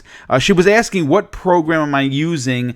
Yes, I am using Discord for the voice, where you can hear everybody, and OBS for the actual show, which I only know it, and I mean we're like baby steps know it, thanks to J-Dubs, who took some time to kind of train his Pateron how to at least launch a show, and the show launched late 10 minutes because, of course, this is my first show and massive technical difficulties, but we were able to get it off the ground, so here we go. But I want to move on to the next topic, guys, because it's a big one. According to comicbook.com, one of my favorite sites to pull stories from, CD Projekt Red's Cyberpunk 2077 has detailed new information on the progression, dialogue choices, narrative themes, and lots more, making it one of the most exciting topics on today's show. You know, dialogue choices, it seems, has seen an evolution from CD Projekt Red's previous titles, The Witcher 3, which the entire system became a bit more fluid and dynamic with that particular game. For instance, and what they're reporting is they have overstepped what worked in The Witcher 3 and made it better. And this is what they're saying. For instance, players could now spark up conversations with NPCs while they're still in their vehicles, which is bananas to think about. They also talk about the game's life paths, of which there will be 3 to choose from, from the beginning of the game, where you can customize your character. This will really, have a tremendous amount of impact on the way you play the game, but more specifically, the story that you technically create. Even though it's going to be a Cyberpunk 2077 story, it's going to be your story, which I think is really what is interesting, because of the fact that you can be a male, you can be a female. From what we understand, you can be a male with a female's voice. There's going to be so much integration into the story that you are going to create yourself. I think that this is going to be one of those water cooler games that people are going to be talking about, and your story is going to be so different from my story that, I mean, listen, let's call a spade, folks. There are many people on this panel, many people within this chat, many people within this outstanding community that already have Cyberpunk 2077 locked in for Game of the Year 2020. There's no doubt about it. Now, it's going to have some serious stiff competition with The Last of Us 2 and Halo Infinite, and that's all we know. Those are the 3 big bangers for 2020, and we are still 5 months away from the end of this year. It's crazy that we know that many games coming out in 2020. But, other aspects of the character customization has also been detailed, beginning with the character creation itself. And it's not going to restrict players to a binary gender option. And I think this is unprecedented development. It is CD Projekt Red, so to be honest, I'm not really surprised, because they are a company. First of all, they are the fan favorite, the darling of the gaming industry. If you remember when The Witcher 3 came out, that was during the big push for, we hate DLC and FU companies, and they responded by giving 15 weeks of free DLC. Let me throw a number out again. 15 weeks of free DLC, just so they can say, hey, community, we love you. Thanks for helping us make this game. Here you go. And I expect the same exact kind of treatment for this. This is arguably the biggest game in any generation to release outside of The Witcher and a few other titles. So I want to go to Zemi Games first on this, because this game screams Zemi. It has story, it has narrative, it has choice, it has dialogue, it has a story that you're going to tell yourself, that you're going to live throughout this game, a game that could easily be a 3 to 500 hour romp. Someone like Ash and Luca, who I'm a very good friend with, loved The Witcher, beat it multiple times. I can see this game, her not leaving the house. In your opinion, Zemi, how excited are you personally to hear all of these unbelievable changes within the storytelling of this game that you can do right out of the gate? Oh, I'm absolutely stoked. I mean, if Bethesda, BioWare, or Obsidian came out and said that they're in their next game, they're going to add all these, different features, I would just straight up laugh and say that they're overreaching. Like, that's never going to happen. But with a studio like CD Projekt Red, I have absolute faith in this company. They have not released a bad game, at least a bad game that I've played yet. I absolutely adore CD Projekt Red, and every single time that they come out and they talk about this game, I just get more excited. They haven't released one piece of information that I'm like, oh, well, that kind of sucks. I mean, I'm excited about all of this, and I love, open world games. I love RPGs. I love first person shooters. But one thing I absolutely really love is giving the player choices and having multiple options that will impact different things in the story or different encounters that you can make or that you can have in the game. For instance, the customization, you can play as a woman with a male voice, and if you do that, there's going to be certain dialogue options that I heard of later, like in the game, where you meet someone and they might pick up on that or something, right? Uh-huh. And I'm just super excited about this game. It's just the amount of choice that they're putting into this is just astounding to me. That's one of the big reasons I loved Mass Effect so much, is because of all the different choices that you can make throughout the game and how that impact different things. And I just cannot wait for 2020. Part of me kind of wishes that CD Projekt Red would just shut up and stop talking about this game, because I kind of want to forget about it until early 2020. I don't want to be playing the Outer Worlds later on this year and be like, this is pretty good, but I want this. Yeah, exactly. But yeah, I'm super pumped about it. Yeah, it's going to be a big game. It's definitely going to be one of the biggest games this generation. It might be the bookends for this generation when you talk about the scope and scale and DLC that came with The Witcher 3 and what this game is going to bring.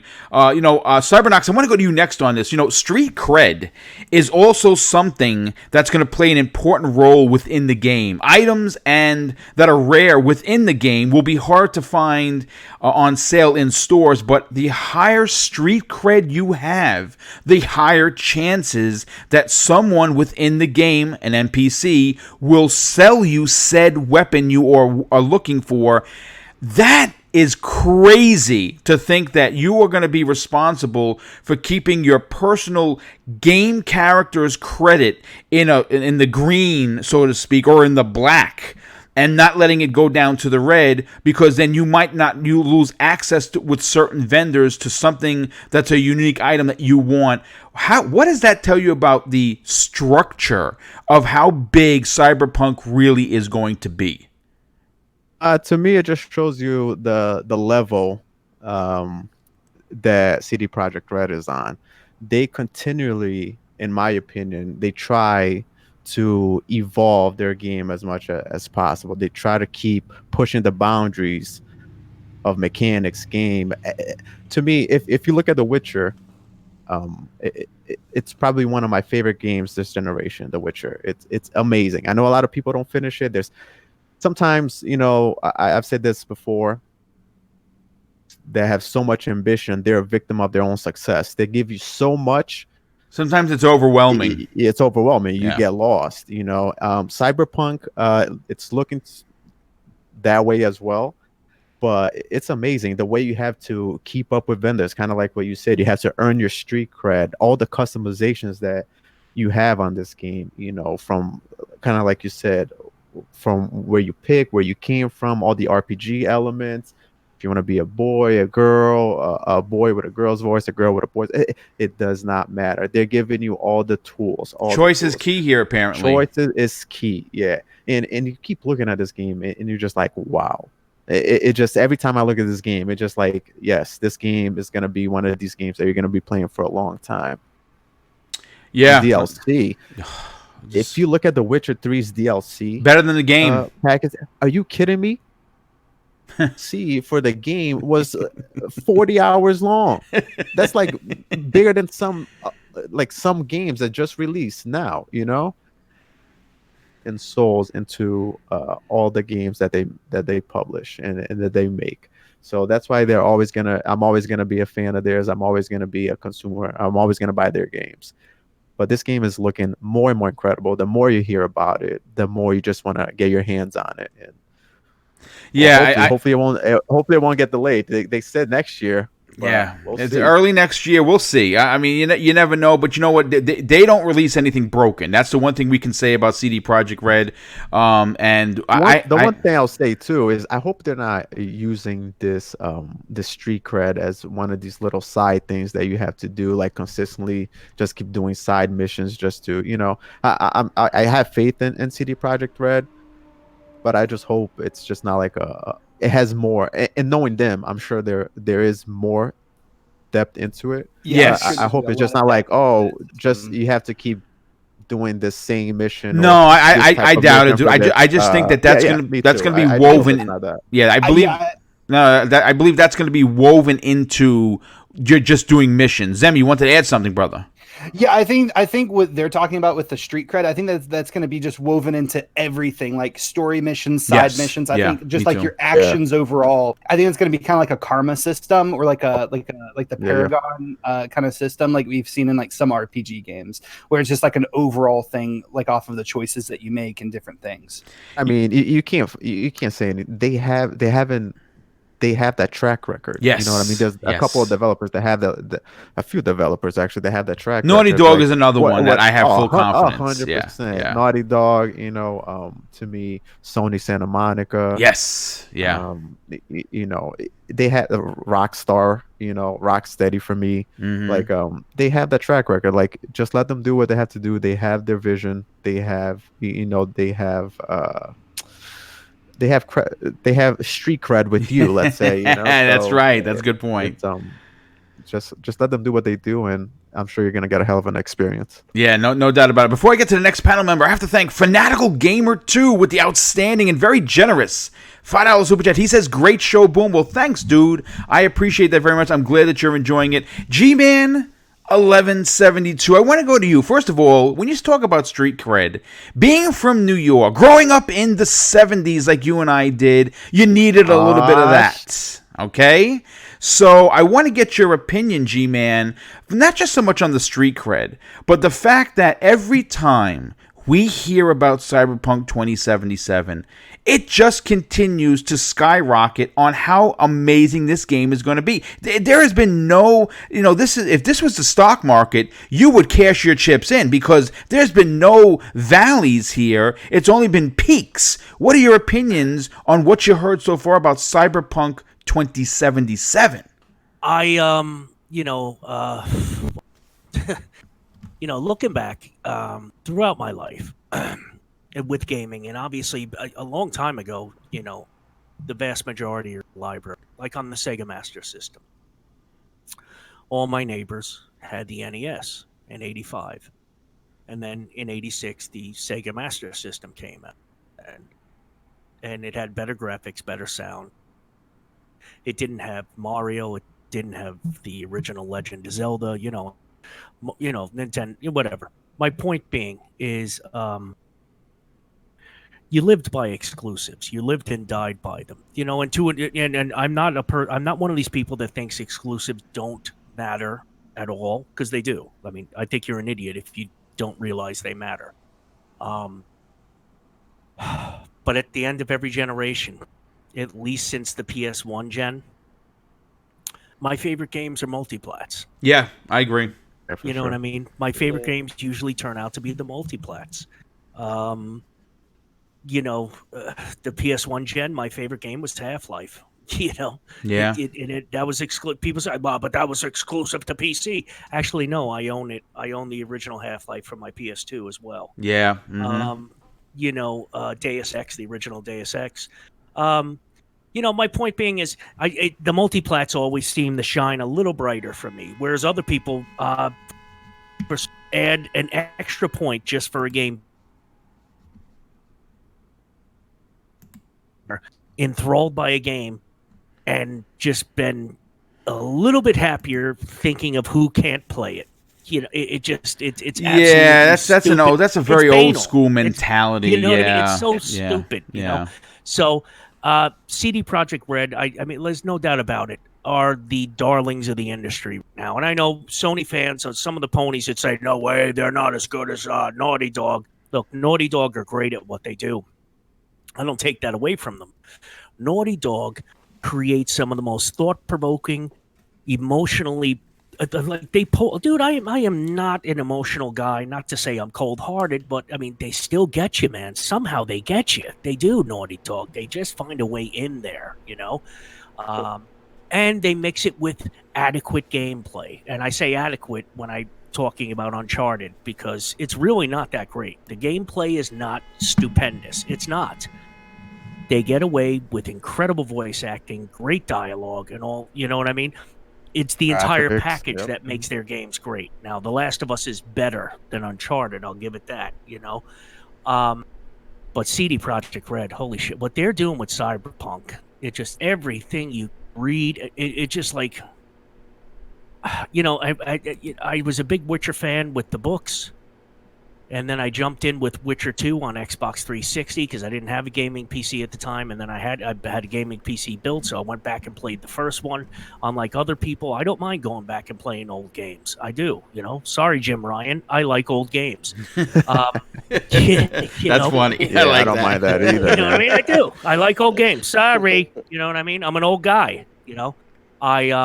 And I enjoyed it, you know what I mean? And I enjoyed The Witcher 3 for all its nooks and crannies and wonderfulness. And I still haven't beaten everything on the Xbox One yet in Witcher 3. I conquered it. I've spent 170 hours on Steam with the Witcher 3. Anyway, I know I'm long-winded here, dude. Cyberpunk 2077 will be the game of the generation. No doubt. That's a great point. I'm a huge Red Dead Redemption 2 fan. I am. Unlike other people, oh my God, how could they take away fast travel? This game is boring. It's this, it's that. And you know what? Dude, they wanted you to be in the Old West. Guess what? In the Old West, you couldn't fast travel. You really had to ride someplace. You had to do it. They wanted to make a simulation. Just like they do with is there fast travel in Grand Theft Auto? No. You have to get in a car and drive there. Yeah, that's true. You know what I mean? In this one, you have to get on a horse. And guess what? There's no radio on a horse. You know what I mean? It's just, you know what I mean? It's a real simulation. You're either into that or you're not. Me, I'm into it. I grew up on a steady diet of Clint Eastwood and you know, Clint Eastwood. What's his name? The other guy, John Wayne. Yep. These Westerns. I grew up on a diet of them. So I love that game. Even still. Amazing. Even still, Cyberpunk 2077 is going to outdo them all. It's going to outdo them all. Yeah, there's no doubt about that. Shan786, I want to get your opinion on this. First of all, in the article, you know, to me, they really pushed the envelope for setting the bar for other developers. And they continue to raise this said bar each and every time with every game.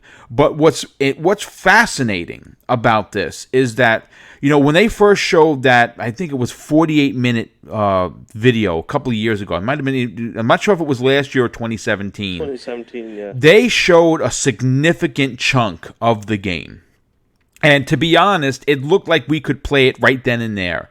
The game was polished on this 48-minute video. Could you only imagine what the final finished gold product is going to look like? How excited are you to have all of these choices that are going to have ramifications that are going to affect your personal gameplay from hour 1 to hour 300? Boom, you know, the only problem with this game for me is it's in first person, and I don't like first person games. I mean, that's a lot of people were complaining about that. That's you're not the only one. Downfall. It's because of The Witcher, and I'm sure many people in the chat and, you know, on this panel will agree. The Witcher 3 is probably the best game of this generation, and you know, to me, I agree with that. Yeah, and CD Projekt Red, I'm just gonna who said it? I think G-Man was just saying it.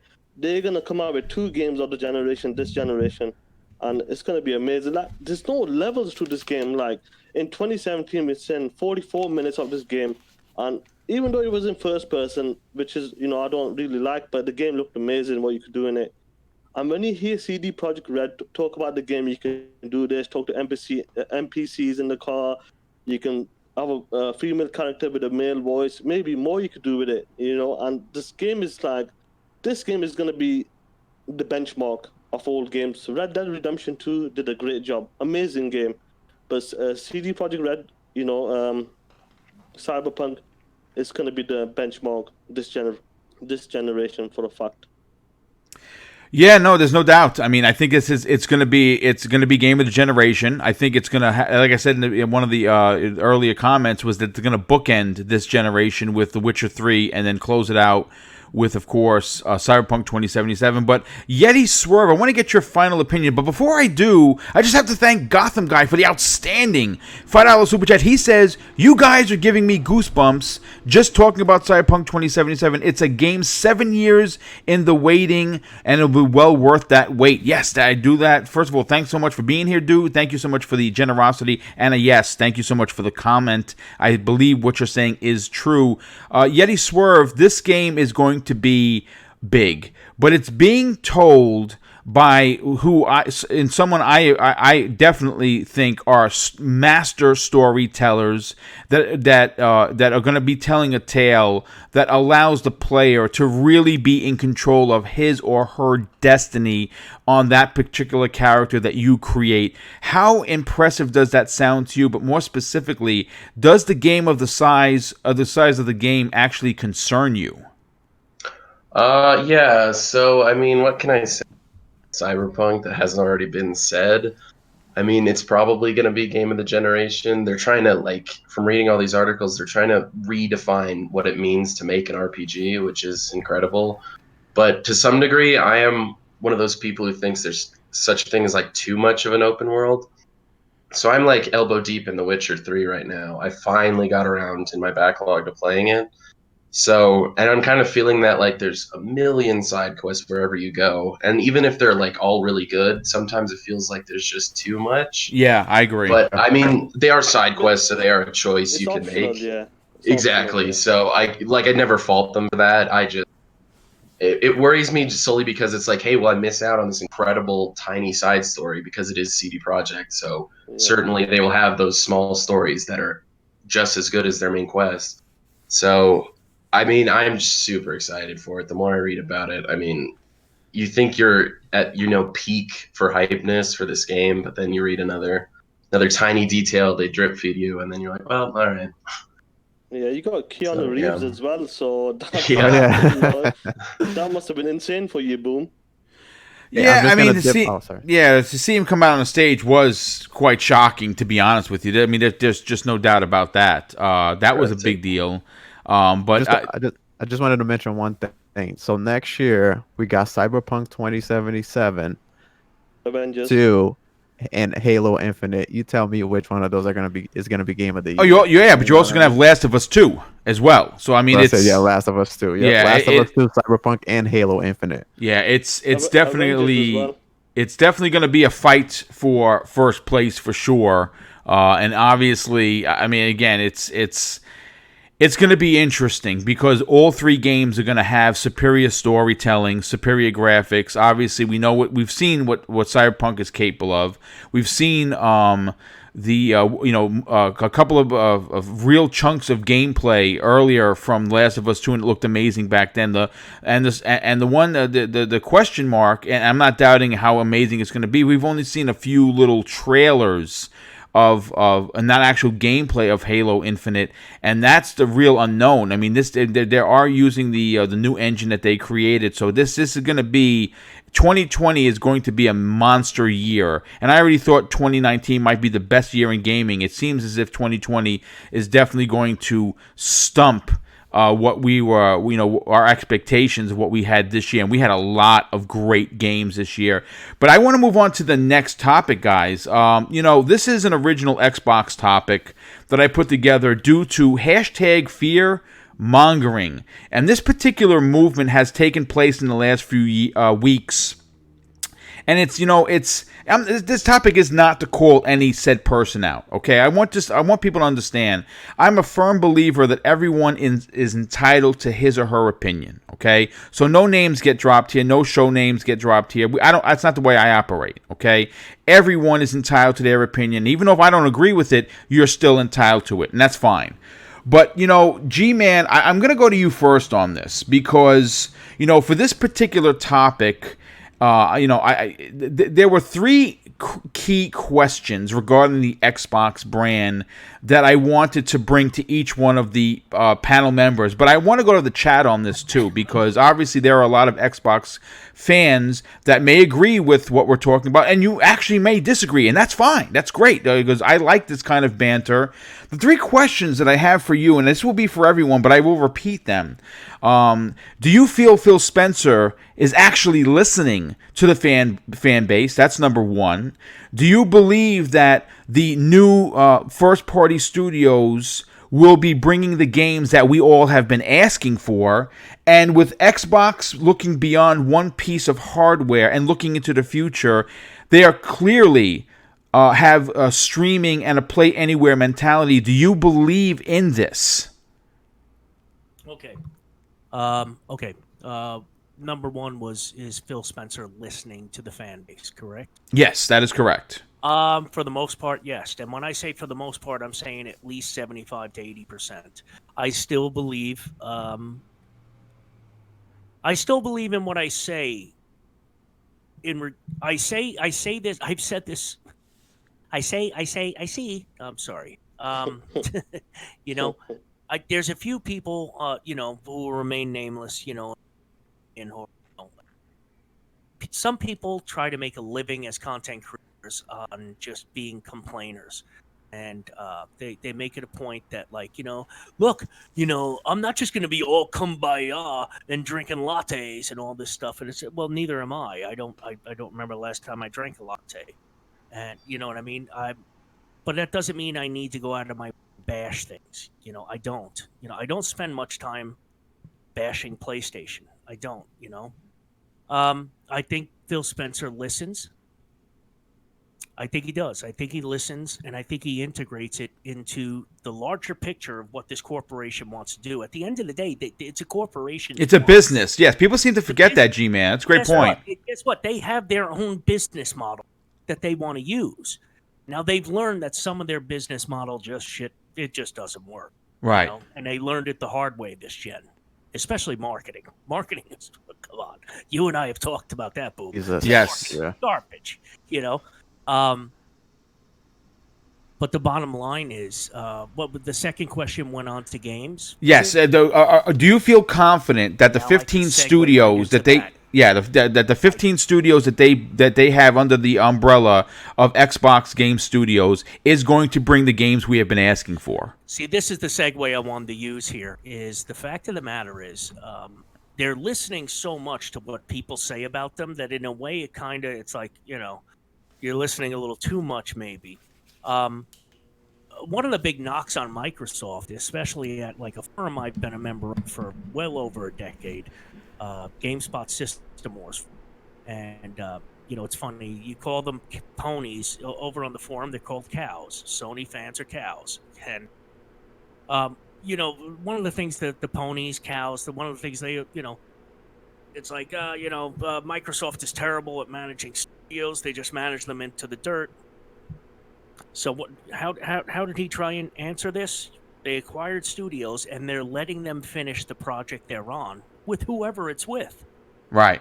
With whoever it's with. Yeah, that's a great point. The publishing deal is with. The publishing deal for Outer Worlds isn't with Microsoft. They're letting them finish the deal instead of saying, no, screw you. We own you now. We publish the game. They're not doing that with any of the studios they bought. Now that they're trying to be good guys in that sense, they're still getting bad press from Twitterverse. You know what I mean? Right. It's like it's a catch-22. You can't win with people. People want to hate Microsoft. That's just the bottom line.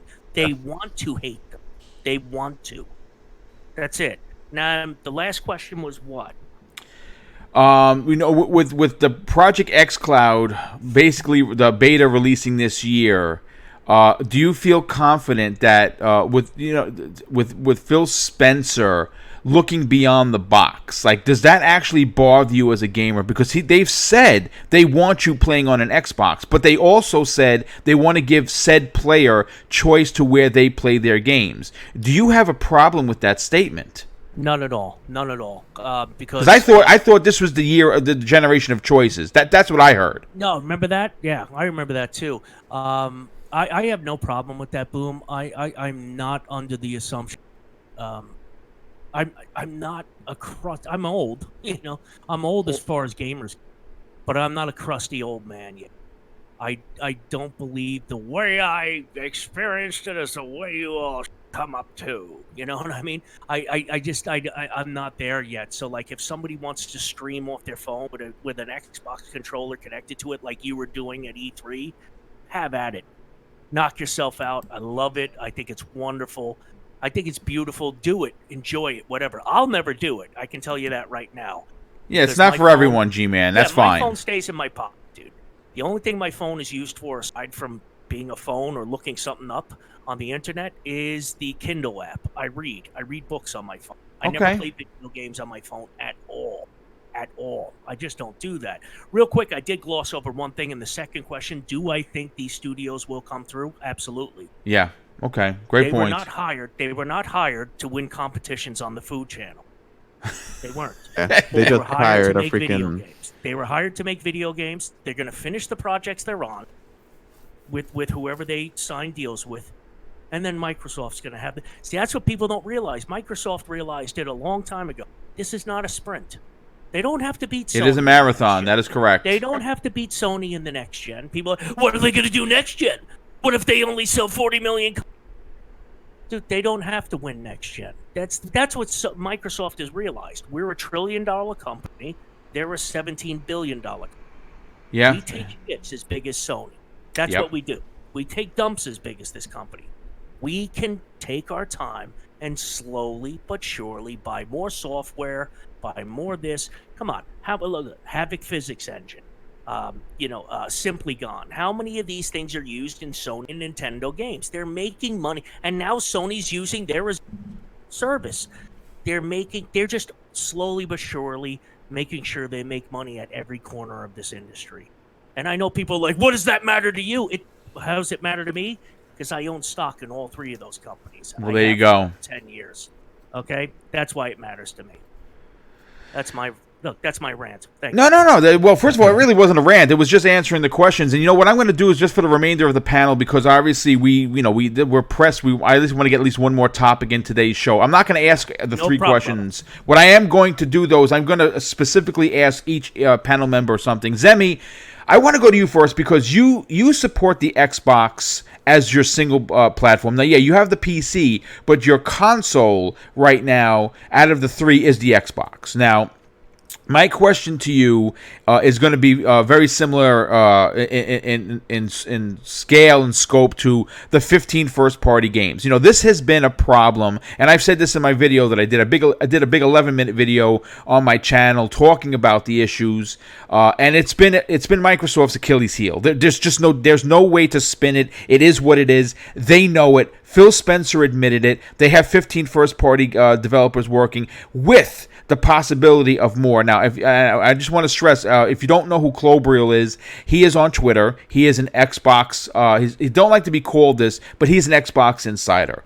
At some point in 2019, he had put out a hashtag 20 in 2020, referring to the fact that he believes Microsoft will have 20 first-party studios by 2020. The more studios you have, Zemi, the more games you're going to have, and a lot of these studios, I don't put like A's next to it, just like some other people do. Oh, this isn't a single A, this is double A, this is triple A. They're going to be producing games that are going to be going into Game Pass, but also going to the mass market that is going to, include Project xCloud, which is a big part of their business plan. Are you confident that not only are the 15 studios going to be producing high-quality games, do you think it's possible they buy other studios?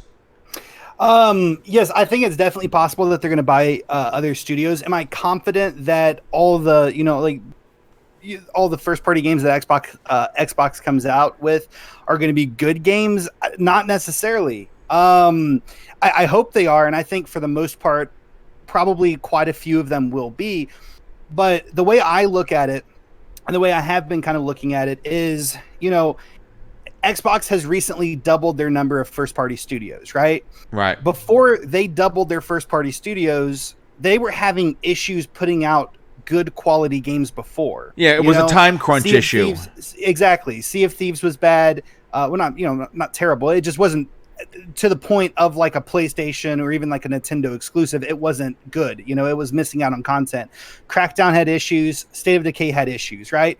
So they have more developers now that's going to hopefully buy them more time. But is time the only thing that was causing these games not to be as good, is my thing. And they have double the studios now, double the employees that they're going to have to watch over and make sure to take care of, make sure that they all stay on point and do their jobs and do what they need to do to get these good games out.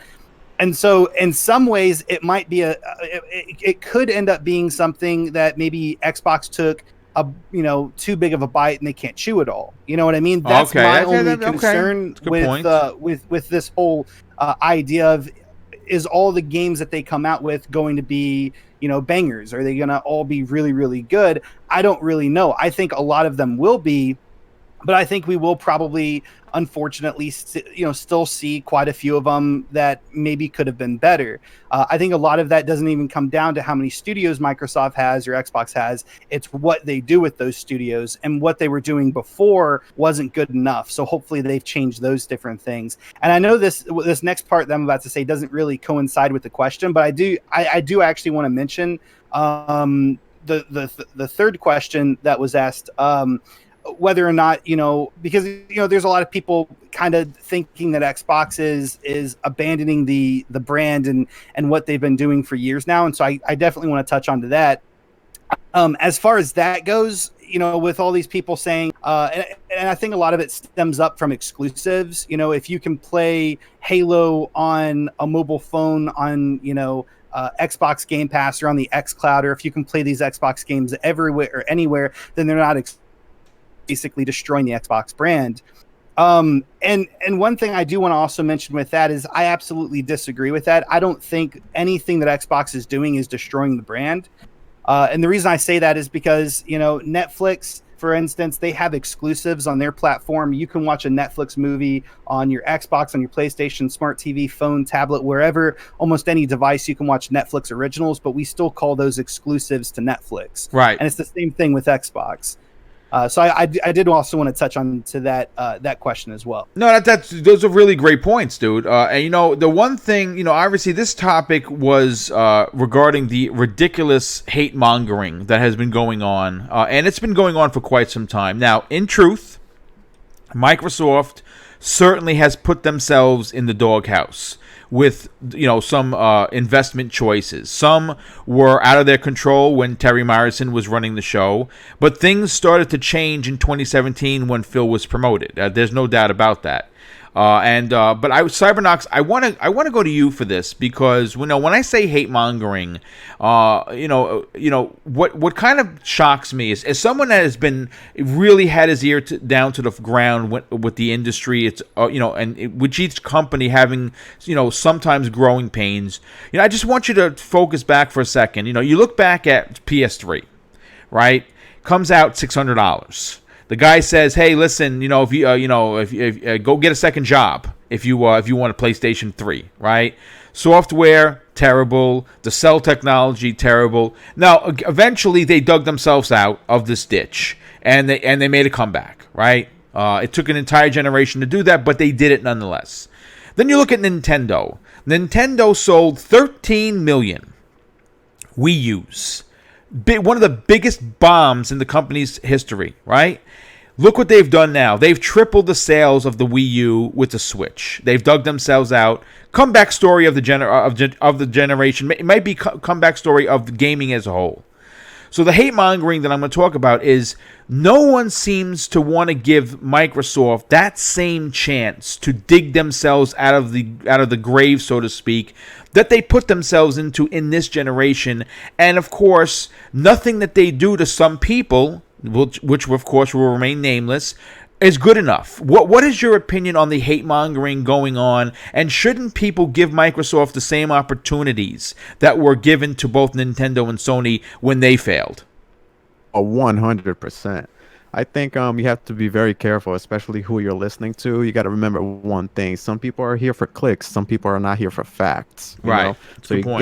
you gotta pay attention who you listen to. I think G-Man hit the nail on the head. It doesn't, and you as well. It doesn't matter what Microsoft does. They're right now, that company is the most pro-consumer company out of all three, if you really think about it. Yes. They are offering consumers literally everything. They give, you have your game sharing. You're going to be able to take your games pretty much anywhere. You have Play Anywhere. Some people have a knock against that. I personally don't. I just bought Resident Evil 7 PC for $5, and guess what? I can play it on my X. You know what I mean? They are just super Preach. pro, and I don't understand where this comes from. I tell people all the time, listen, I treat my consoles kind of like what G-Man alluded to, as an investment. Okay, it's an investment, not just financially, but it's an investment of your time, of your enjoyment and everything. So as long as you treat your consoles, obviously you want to keep a keen eye on what they've done, sure, but that's in the past. You have to look at a company and what they're doing now and what they're going to bring to you in the future. And to me, is hitting the notes. It's hitting the nail right. It's hitting all the right notes for me.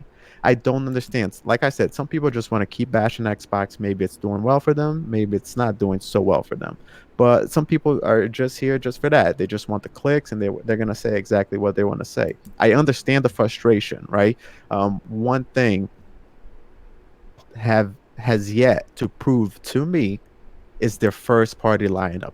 Sony is king in that front, Yes. by far. Yep. The way never understand this. Xbox is Microsoft's platform, and yet they don't push the hardware, they don't push the narrative, they don't push the story narratives on their first party title as well as Sony. Sony's games, look at God of War, The Last of Us.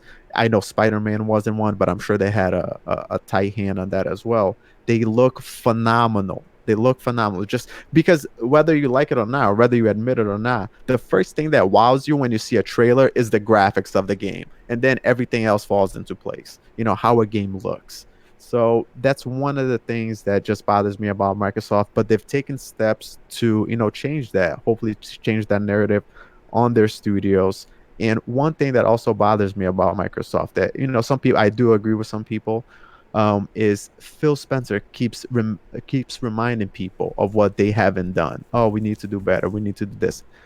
I understand that, but you've already acknowledged that multiple times. So you're basically saying they just need to cut their losses, accept it, and just move on and start talking about what they're going to do. And he's been doing that as well, but he keeps reminding people of things that they haven't done so well. I understand one goes with the other, but sometimes I think that can be double-edged sword, so to speak. A double-edged sword, so to speak. Yeah, but I love where they're going. The fear-mongering, where it's coming from, I don't understand. You look at the Gears 5 tech test. How great did that game look? How well did it play? 60 frames per second, pretty much across all boards. Like, come on, you cannot. Though the direction that Microsoft and Xbox is going, it's a good direction for all gamers. I'm telling you that right now. So this fear mongering, if I don't know where it's coming from, just do your own research, take a look, and if it fits, and if it looks like it's a good fit for you, then you're going the right way. Yeah, I mean, listen, you said pro-consumer, and you're 100% right. They are the biggest pro-consumer company currently in gaming, and that spans PC, Xbox, Nintendo, and of course Boom, Sony. I agree 100%, but what's sad? One of the biggest arguments you'll get, if they really cared about their consumer, they'd make great award-winning games. Wow. What do you think they just bought 15 studios for? You think the initiative? That's You my think the point. initiative is they're spending that kind of money? Like, what? I didn't hire the chef to, to just spit me out a ham and eggs. I didn't hire I want that chef to redo my whole menu and get my restaurant back on its feet. That's what I got the 5-star chef for. Not to start spitting out ham and eggs in the morning. You know what I mean? Yeah, if you think the initiative is not doing Shout a out to Mooch for the AAA food analogy. if you don't think the initiative is out there putting out a triple A, quadruple A, whatever you want to call it, type of game that's gonna, be here as a contender for game of the year, game of the generation, I don't know what you're thinking. Right. You know, Yeah. That's a great just point. look at the talent you're that's right on there, that brother. team. And you know what? People are always saying, hey, why don't they show us this game? Why don't they do this? Listen, I'm sure everybody on this panel here watched Raising Kratos, right? That phenomenal documentary about Yeah. God of War. Yes, I did. Yes, I did. Absolutely. Scene, there's a section where he's about to enter E3, and he goes and he meets the two lead women. I don't know if it's one is the president, it's Shannon, and I forgot the other lady's name. But the cameraman kind of pans to her and says, "Oh, what do you think about where we are now?" And she goes, "Oh, it's taken us 4 years." Okay. So it took God of War, the reboot, 4 years to get them ready for that E3 presentation. And after they show the cutscene that shows the E3 presentation, it goes to one of their developers, and he says, "Yeah, it took us about a year to 2 years to get this part ready for E3. So it took them 4 years to get everything situated, right? Within that 4 years, a year to 2 years, it took them ready to get for E3, and then they had to crunch for the next year to get the game ready. Yeah. Initiative is still getting put together. Yeah. But you know what? How are we gonna give God of War, the reboot that everybody loves? Trust me, phenomenal game. There's no knock against it, nothing. Dude, I love it. It's top 3 of the gen in my opinion. It takes time. It Yeah, takes time. If yeah. you want quality, if you want quality, you need to give it time. No, I it doesn't. agree You had a 100% lot. You had a with lot of but great I'm a points. big Listen, believer G-Man, that I don't mean to cut you off, dude. I want to Sorry get. about that, brother. No, I Sorry just for want to the- get everybody's sorry for opinion on going this too because this long. is it's going a little longer than I would have expected. But Shan, I want to get to you next, dude, because you are obviously a huge Xbox fan, and you have been very, very vocal on Twitter. I don't know about any other forms of social media, but certainly on Twitter. Regarding the amount of hate mongering that has constantly been put out there by the community as a whole. I'm sure there's Xbox people in there involved, and everyone has a right to be disappointed with what has transpired over the last 5 years. But like I said in my video, I've actually enjoyed owning my Xbox. I've enjoyed owning my Xbox X. And I'm enjoying playing my third-party games. And of course, I want, quality AAA, story-driven single-player games like on the PlayStation 4. And those are coming. But what are your opinions on the hate that the Xbox continues to get, even though they've made clear strides to fix the problem? It's kind of understandable, Boom, because in the last few years, the games haven't been the best, and what it is with these new studios, with 15 new studios, seeing is believing, and that's what it is. When people see a game, say from Initiative, that's when they'll start believing that, look, Microsoft can make a great game. The Initiative is going to make a AAA or quadruple A game. Playground games, apparently they're working on Fable, and as soon as people start seeing the games and the quality of the game, that's when the fear mongering will kind of slow down a bit. I understand, like, people, they talk about a console war because they want the best box to be the best. They want, the Xbox, the PlayStation to win MPDs every month, and it is a problem really. But Microsoft has addressed it with the games, with the studios. The only thing that what Cyberpunk has said that Phil keeps apologizing, and I don't like that. He needs to stop it now, to be honest, because he's making moves now, and he needs to think about his own brand. Because when he talks about Sony and Nintendo, he praises them. But when he talks about Google, he never praises Google, because that's the real competition. And Phil needs to look, even Satya Nadella as well. He has said many times that we take big priorities in the living room space, and they need to take that seriously, to be honest. And hopefully, next generation, next E3, they will show the big games from the new studios and the new console as well. And the future should look bright for us Xbox gamers. Yeah, well, it's gonna be the swan song for Xbox gamers that have been waiting in the wings for something big to happen, and I think it is coming, and I think that people need to give them the same opportunities that that Sony was given when they failed. Same and the same opportunity that Nintendo was given when they failed.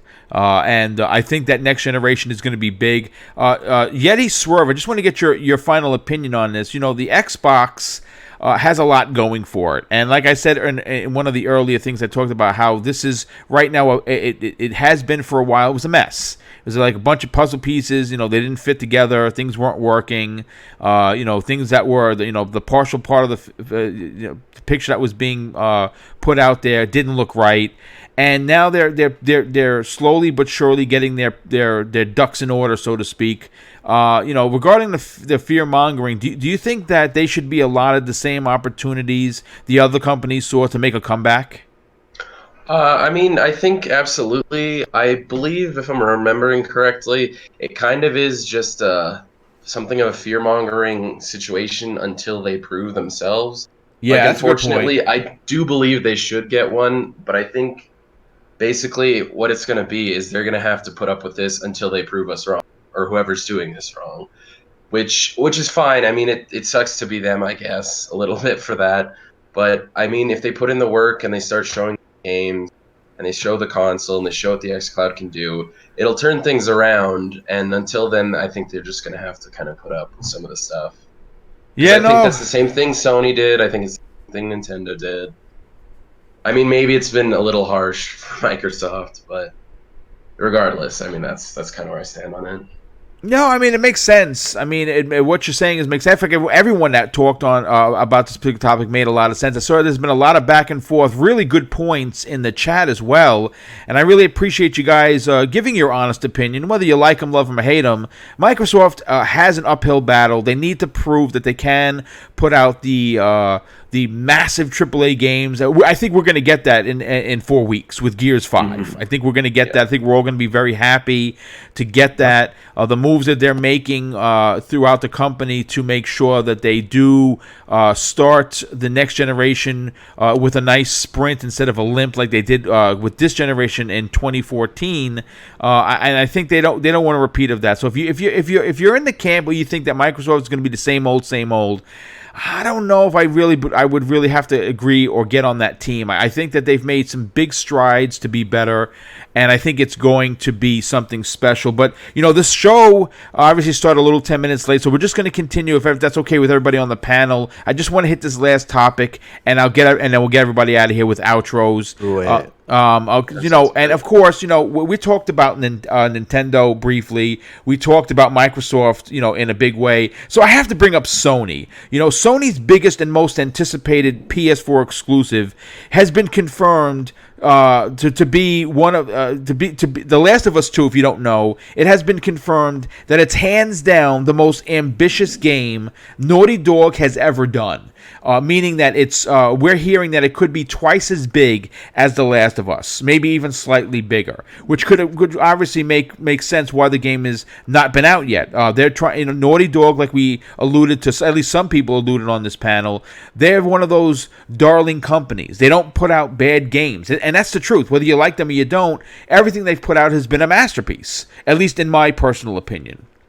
And with this generation coming to a close, guys, next year, which is right around the corner, the outstanding first-party developer will be repeating what they did in 2013 when The Last of Us was released on the PlayStation 3, and then very shortly afterwards was released as an HD upgrade on the PlayStation 4. Now, what we do know, or what we've been told by several outlets, is that there won't be an HD release. The game is going to just move over and look better on the PlayStation 5, and that makes sense. That's what happens with Xbox games moving over to the Xbox One X, and I am assuming that all of the games that are going to be releasing for Microsoft's next console will work on either of the system. But talking about The Last of Us 2, me personally, I'm super stoked for what this game is going to be. I'm a fan of Naughty Dog. I'm a fan of Ellie as a character. Of course, I love Joel. In fact, there's a statue right above where I'm having this show that has Joel and Ellie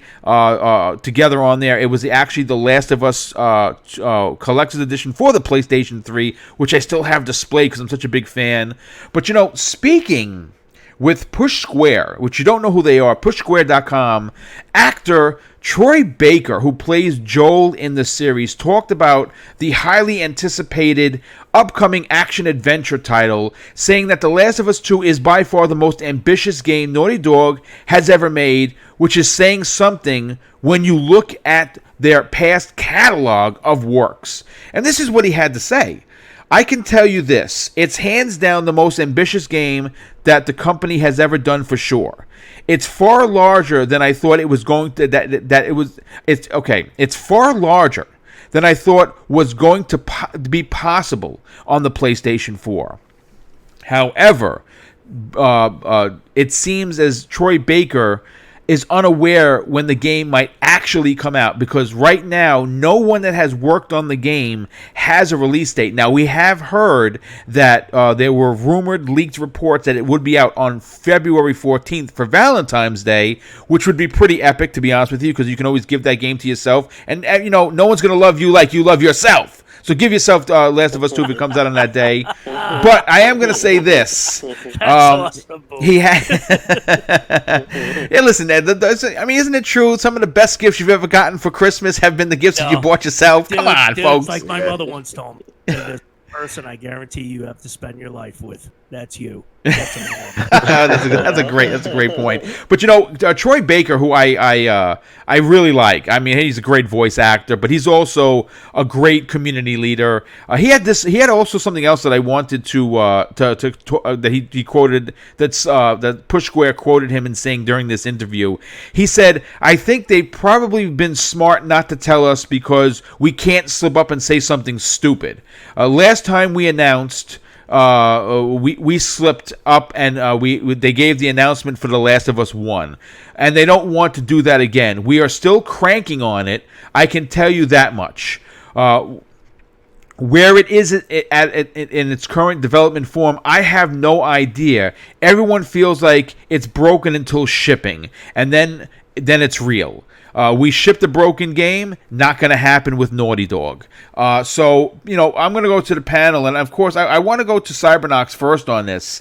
For you, I don't necessarily remember if you do have a PlayStation 4, and I think that you might, because you said you played Until Dawn. How excited are you to see what Naughty Dog has been working on for what seems like almost years? Are you excited for The Last of Us 2? Oh, absolutely. Full transparency, I don't have a PlayStation 4. My little brother has one, and we game on that all the time, or we used to game on that all the time. My personal thing with the PlayStation 4 is I'm not a big fan of the controller. Okay. That makes sense, because neither am I. I agree with you there. There's only 2 games that made me really want a PlayStation 4, and that was the new God of War, the God of War reboot. It's great. And The Last of Us was another game. Like I mentioned to you earlier, there's only a few studios that you can believe on their caliber, like their pedigree, and obviously Naughty Dog is one of them. So I believe everything that Troy Baker has said. This game might be one of the biggest games that they've made. If you remember their E3 demo a few years ago, that game already back then looked amazing. That game looked, and I couldn't believe. I was like, this. Me personally, I was like, there is no way this thing is running on a PS4. Just how good it looked, up on that stage. But you never know. Like I said, they're the best at getting the best quality from their hardware. But I'm extremely excited for this. I love The Last of Us, the first one. The story was amazing. The connection between the characters, it was just amazing. Just that whole story and just that whole world, I fell in love with, and I can't wait for The Last of Us 2. I think it's gonna be one of those games that we're gonna remember it for a long time. Yeah, oh no, I absolutely agree. And of course, Zemi Games, I want to go to you. Now, here's the thing. Zemi, if you don't know, has an Xbox. But because he's such a story-driven fan who appreciates the world building that these companies do, Zemi, my question to you is actually 2 of them. One, are you excited for The Last of Us 2? But secondly, is your excitement for The Last of Us 2, could that cause you to go out and purchase a PlayStation 4 for a game that I believe you're really going to enjoy? So the first question, am I excited for it? Yes, I'm very, very excited. As far as the PlayStation 4, I don't know if I would actually go out and buy a PlayStation 4 with it being this close to the next generation. I think I would probably just hold off and buy a PS5 and then just play like a little backlog on there, because I definitely want to do Uncharted 4. And I definitely want to play Last of Us 2, because I played the first one and it was fantastic. Yeah, I mean, I'm super excited about this game. From what I've seen from the trailers I've seen so far, I'm really pumped for it. Yeah, well, one of the things that I have not seen in the trailer that has me nervous as a fan is we don't see Joel. And if he's dead, I'm letting you know right now, I'm pissed and I'm going to go on. I'm going to start rioting in the streets. Yeah, let's start. I don't think he's burn dead, couches. though. Let's just burn some couches. Let's burn some PlayStation 4. That's how we do it. The only reason why I say I don't think he's dead, Boom, is because on that trailer that they showed, I guess when the boy or that guy is talking to Ellie, he goes, "Your dad always gets paranoid when you have to go out," or something Yes, like that. yes, that's a great point. That's a That's great the only point. reason. You know what though? Because again, we have not heard from Joel, and I'm kind of wondering if that's early part in the game. Don't kill Joel. I think I'm gonna do a come on now. hashtag. Don't kill Joel. Hashtag. Yeah, What do you hashtag. do? Don't Just kill. do it at the very end, if nothing else. Yeah, You know what I okay, mean? yeah, right. Don't Yeah. kill him in 15 minutes into the game and it's just her. I mean, listen, she's going to be the main character at the end of the day, but it's going to be interesting. I'm very, very excited. G-Man, I want to get your opinion on this because you are a multi-console supporter, and you, of course, we talked about it earlier in the show that you enjoy the story-driven titles. But this kind of title I think is right up your alley because you are in control of the characters. You set the pace. You could be a badass and kill everybody just guns a-blazing, or you could sneak around and cut everyone's throat. So I think this is right up your alley. Are you excited to see the next masterpiece? And I'm calling it now. It's going to be a masterpiece from Naughty Dog. Okay, but well, I can definitely agree with you. I mean, there's certain things that are sure bets in life. Just like I was saying about CD Projekt opinion, that's a sure bet. You know what I mean? I would if somebody asked me to bet my comic collection, which is one of my prized collections in my, near 47 years of life, on whether Cyberpunk 2077 2 was going to score over a 90 of 100 Metacritic, I would actually roll those dice. These are two developers. Strictly, I mean, we're going to focus on Naughty Dog. I mean, it is going to be a masterpiece. It just will. I just know it will. It's going to keep you interested. It's going to keep you wanting to find out what happens with these characters that they make you care about. Like, they write them so well, and they get voice actors that perform them so well. That's the other thing.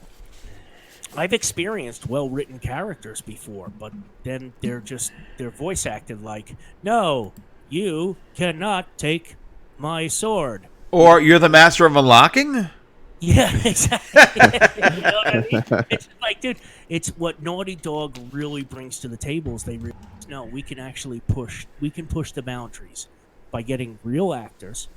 They don't have to be stars. Everybody thinks real actors, ooh, you have to get stars. No. Just real actors who care about their work, including voice acting. Voice acting isn't just phoning it in. Really care about what you're doing. You know what I mean? And that's what Naughty Dog has done more. Witty dialogue, deep dialogue. Their animation models are incredible. So you can actually animate. You can see the emotions. You can see you can see the depth in the characters in their eyes and faces. It's amazing. And then, especially with and I love the first two especially Uncharted 2. Uncharted 2 to me is a high point. Dog. But Uncharted 3 and 4, especially, thought was the ultimate one and done. I could not get through that game a second time. Oh, Rafe's gonna try and win everything. I know Rafe's not gonna. And so now I don't care. You know what I mean? The Right. gameplay wasn't enough to tie me in. Whereas Last of Us, that gameplay is just so fun. Because as you said, you can sneak around. You can do it this way. Oh my, there's a popcorn head over there. You know what I mean? Yeah. You know what I mean? There's so many wrinkles to the game. I am so psyched for The Last of Us 2. I really. Yeah, no, I agree. I think it's going to be a big game. I agree with all your points. And one of the things that I just wanted to touch on again is what you reiterated what I said about you playing the game your way, sneaking around, or just going guns a-blazing. I love that. I gave it away right there. I sneak around. I almost always go Yeah. because I'm a big, giant guy who really isn't stealthy, at least. And you always want to be something you can't be. You know what I am. I'm 6'3", 200. There's nothing stealthy about. You know what I mean? Yeah. So I always try to play stealthy. That's just, I don't know. Maybe it's human nature. Nah, no, I mean, this makes sense. Shan, I want to go to you next on this, dude, because I don't know if The Last of Us would be in your wheelhouse enough to buy a PS4 if you don't own one. But listen, like I said, the same kind of street cred we would give, the Cyberpunk 2077's CD Projekt Red. You have to turn that spotlight on to Naughty Dog. They have not put out a bad game, and obviously coming off of the PlayStation 4 exclusive Uncharted 4, which closed out Nathan Drake's story. They followed that up with some amazing DLC, which I thought was fantastic, and now they're coming out with the follow-up to one of the Sony's biggest IPs, in my opinion. What are your excitement levels for the game? And if you don't own a PlayStation 4, could this game potentially get you to buy one? It's a day one buy, a Boom, because I played Last of Us last generation. I got it as a present 2 weeks before my birthday. My brothers got it for me, and that game was amazing. Just the story and the connection, just Joel and Ellie, and it was just an amazing game for the end of the generation for the PS3. And looking at the gameplay for Last of Us 2, the movement, the killing. It just looks unreal. Like, we had people, like developers from the Tomb Raider, saying that's fake, and it did look like a next gen game. Let's be honest. Most of us thought it was a next gen game, but knowing Naughty Dog, because of their pedigree, they can make quality games, same as Rockstars, same as CD Projekt Red, and G-Man hit it bang on the button. You could put your house on it that this game will get a 90 or higher. Yeah. It's a day one. Like I said, I got the PS4. It's a day one buy because this is probably the best game on the PlayStation once it drops, and it's going to do big numbers. Yeah, it's going to be great. And now, of course, I got everybody on the panel so far, and the last one, certainly not least, and he's done amazing. Yeti, I want to get your opinion on this because this is the question I held for you personally. We know that Last of Us 2 is going to be big, right? We've heard that it's coming out possibly on February 14th.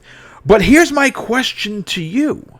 Could Sony, the masters, not of unlocking, but of course marketing, could they pull a gaming fugazi and potentially hold Naughty Dog's next big title to fall of 2020 to launch right alongside the PlayStation 5, getting more people to buy that console? That's my question to you. What are your thoughts? So I absolutely think they could. I don't think they will. Solely because if we look back at the PS3 era when they launched right before the PS4 came out and then just re-released it. Yeah. And while this isn't going to get a re-release, I think what we have to remember is Sony is the expert of marketing, right? Yes. So they're going to get that graphical upgrade that's automatically going to use your PS4 disc in the 5. They're going to show off some gameplay, and their marketing team is going to go ahead and just sell it again on the PlayStation 5, because everyone who doesn't own it on PS4 will say, oh man, I need to run out and get that. Or they'll sell consoles to the people who already have the last. So it's just this huge whirlwind of their marketing team is just going to sell the game and sell consoles off of each other, even if they're not launching together. That's a great point. That is a great point, and I agree with you there. I don't think they would hold it because I think that because they are, like you were saying, they are the masters of marketing.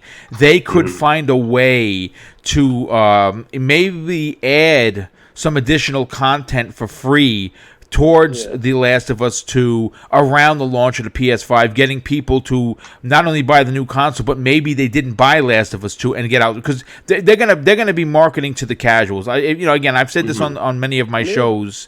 The casual audience is what has really drove the sales numbers through the roof for Sony this generation. The hardcore, the guys and the gals who buy everything like us, the people in the chat that listen to podcasts, that are on Twitter talking about their favorite console or consoles, plural. We're at maximum on the percentile of 20%, and that's high in my opinion. I think that we're more closer to 15% of the overall fan base of a console. And Sony's console is the cool console, right? It's the one that's been marketed the best, right? They've had the really fantastic exclusives. They've had marketing on basketball courts, in movie theaters. You name it, they've been there. Ball games, social media, TV more specifically. Like, they're in your face on TV. So it wouldn't surprise me in the least that they figure out a way to sell this early on to make, because this is going to sell 10 million copies at the minimum, I think. Boom, they could possibly bundle it in with the PlayStation 5. That's a great point. I didn't even think about that. My God, dude. Maybe, do you work for Sony? That would sell systems. Oh my God, of course it sells systems. They could market it. Well. They could market it as being that consumer-friendly company that says, "Hey, consumer, we love you so much that when you buy a PS5, you get the Game of the Year potential Last of Us 2 in the box. It's a code, but it's in there for you. Merry Christmas." Yeah, like a Game of the Year edition or something. Yeah. Like DLC or something. Yeah. Well, listen. That's a perfect way to launch your PlayStation 5. And they could possibly do it. That's a great marketing. That's a stranglehold marketing tactic, and they're known for that. And of course, I applaud them for their ridiculous marketing tactics. But you know what, folks? This has been a near 2.5-hour show. First of all, I want to thank that we had almost 140 people watching live. That still blows my mind. That's a big deal for this small channel. I saw a lot of banter in the chat. That you guys were going back and forth with each other respectfully, which is great. Of course, my mods that were in there, the Indie Gamer, Lethal Papa, Salty from the Saltiest Podcast was in there as well. I didn't see Daz. I don't know if maybe I missed him, but the modders are what keep these streets safe for you to come in here and enjoy yourself. And for the most part, the a-holes seem to stay away from this show, and I'm very happy about that, because having a good friendly chat is what I look forward to. And of course, my outstanding, ridiculously talented panel. I can't thank you guys enough for almost spending almost 2.5 hours on your Friday in the newest episode of Breakfast with Boom. And of course, let's get to the intros. And Zemi, I want to go to you first, dude. First of all, you are a regular panel member, and I greatly appreciate that. You're here every week. You enjoy talking about games, more specifically Xbox stuff, but I do enjoy your stories, especially when you talk about admitting that you're a coward. I don't think you should say that. I just think that you just don't like scary games, and that's fine. And what's even funnier? If you don't know Discord, when someone new comes in to the chat, it has like a little funny comment next to everyone's name.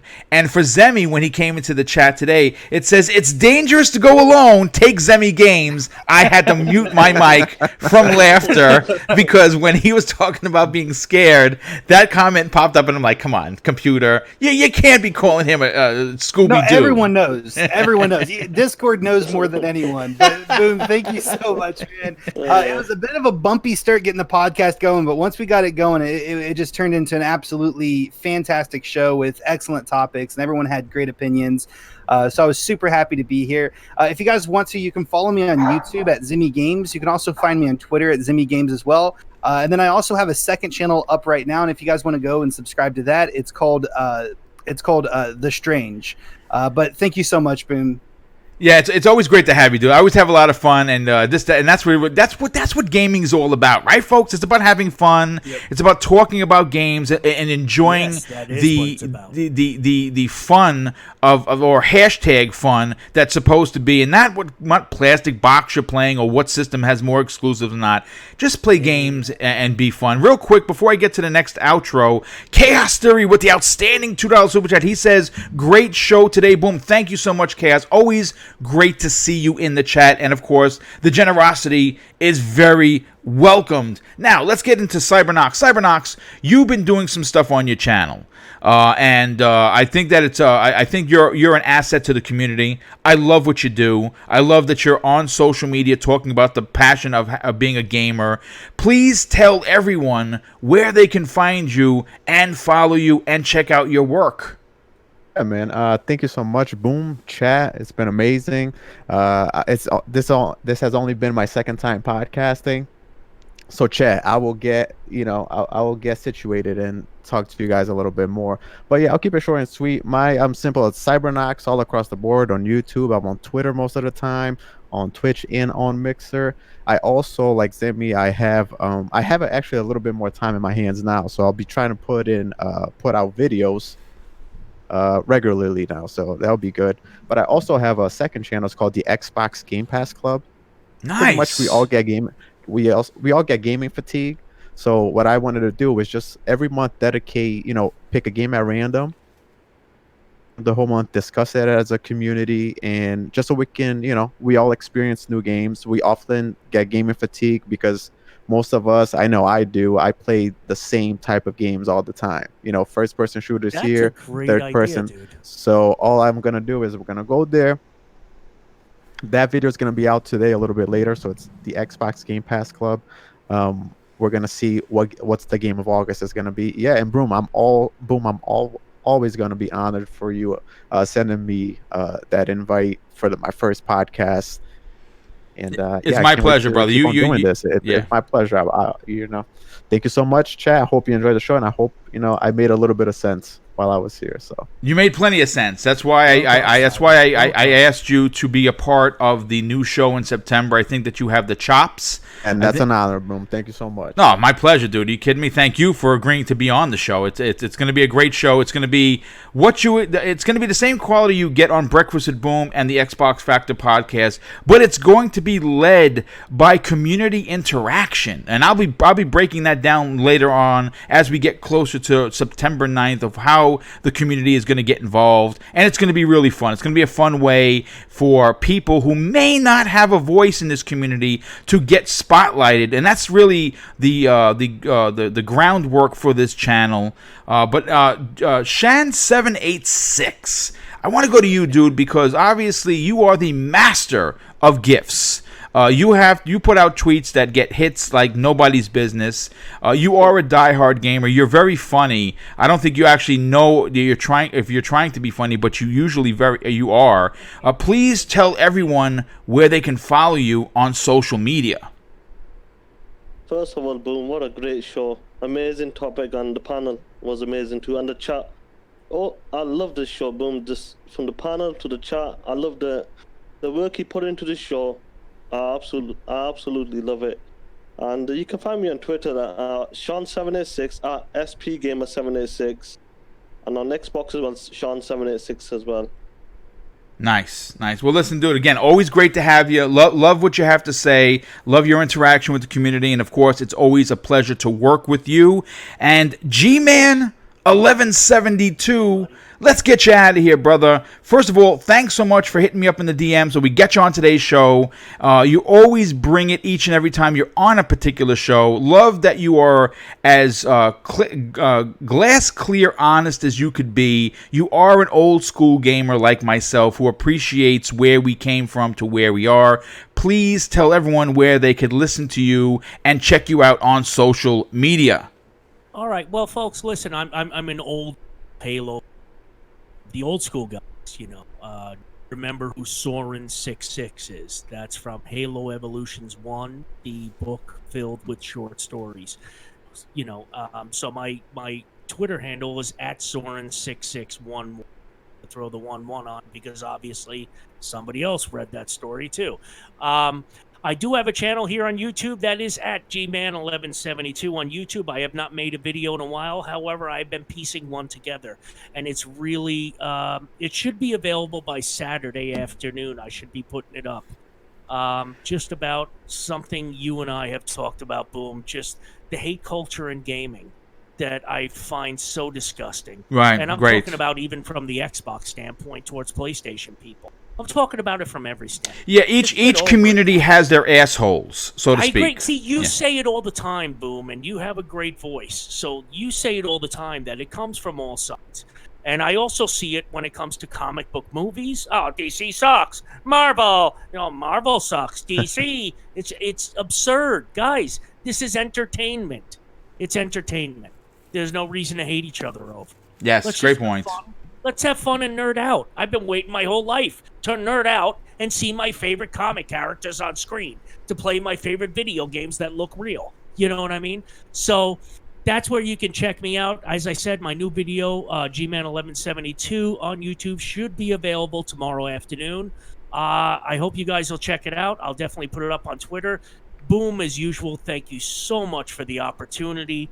I love popping into your shows because you were the first one to give me, a chance. Since then, I've been pairing up with Salty on the Saltiest Gaming podcast often. Love you guys. Thank you all. Listen, great to have you as always, dude. And last, and in no way least, making his Breakfast with Boom debut. Obviously, it will not be his last time he's on the show. Dude, you knocked it out of the park, Yeti. Love that you have, you sounded like a podcast professional, had really great points on gaming. Tell everyone where they can check you out on social media, my friend. Yeah, thank you so much, Boom. I thought nervous I was first podcast, but I mean, great panel, great topics, great chat, makes it pretty easy, so I appreciate the opportunity. I'm Yeti Swerve around the board, Xbox, PlayStation. I'm pretty new to Twitter, so you'll catch me there, but I mean, I'm still, just getting into it. And my buddies and I are putting together, hopefully, a podcast in the next couple months, maybe. So just look out for that. Nice. Well, listen, again, great to have you. Certainly won't be the last time that you're here. I want to say a big thank you once again to this amazing community for coming out and supporting Double Barrel Gaming, and of course today's show, Breakfast with Boom. I'll thank my panel once again, and I'm gonna give it a shot. I don't know if this is gonna work. I have an opening song and a closing song for the show. I'm gonna hit the go button and see if it goes, and I'll hear this on the replay. Everyone, have a great weekend. Treat others how you want to be treated, and more importantly, it doesn't cost anything to be nice. Take care, everybody.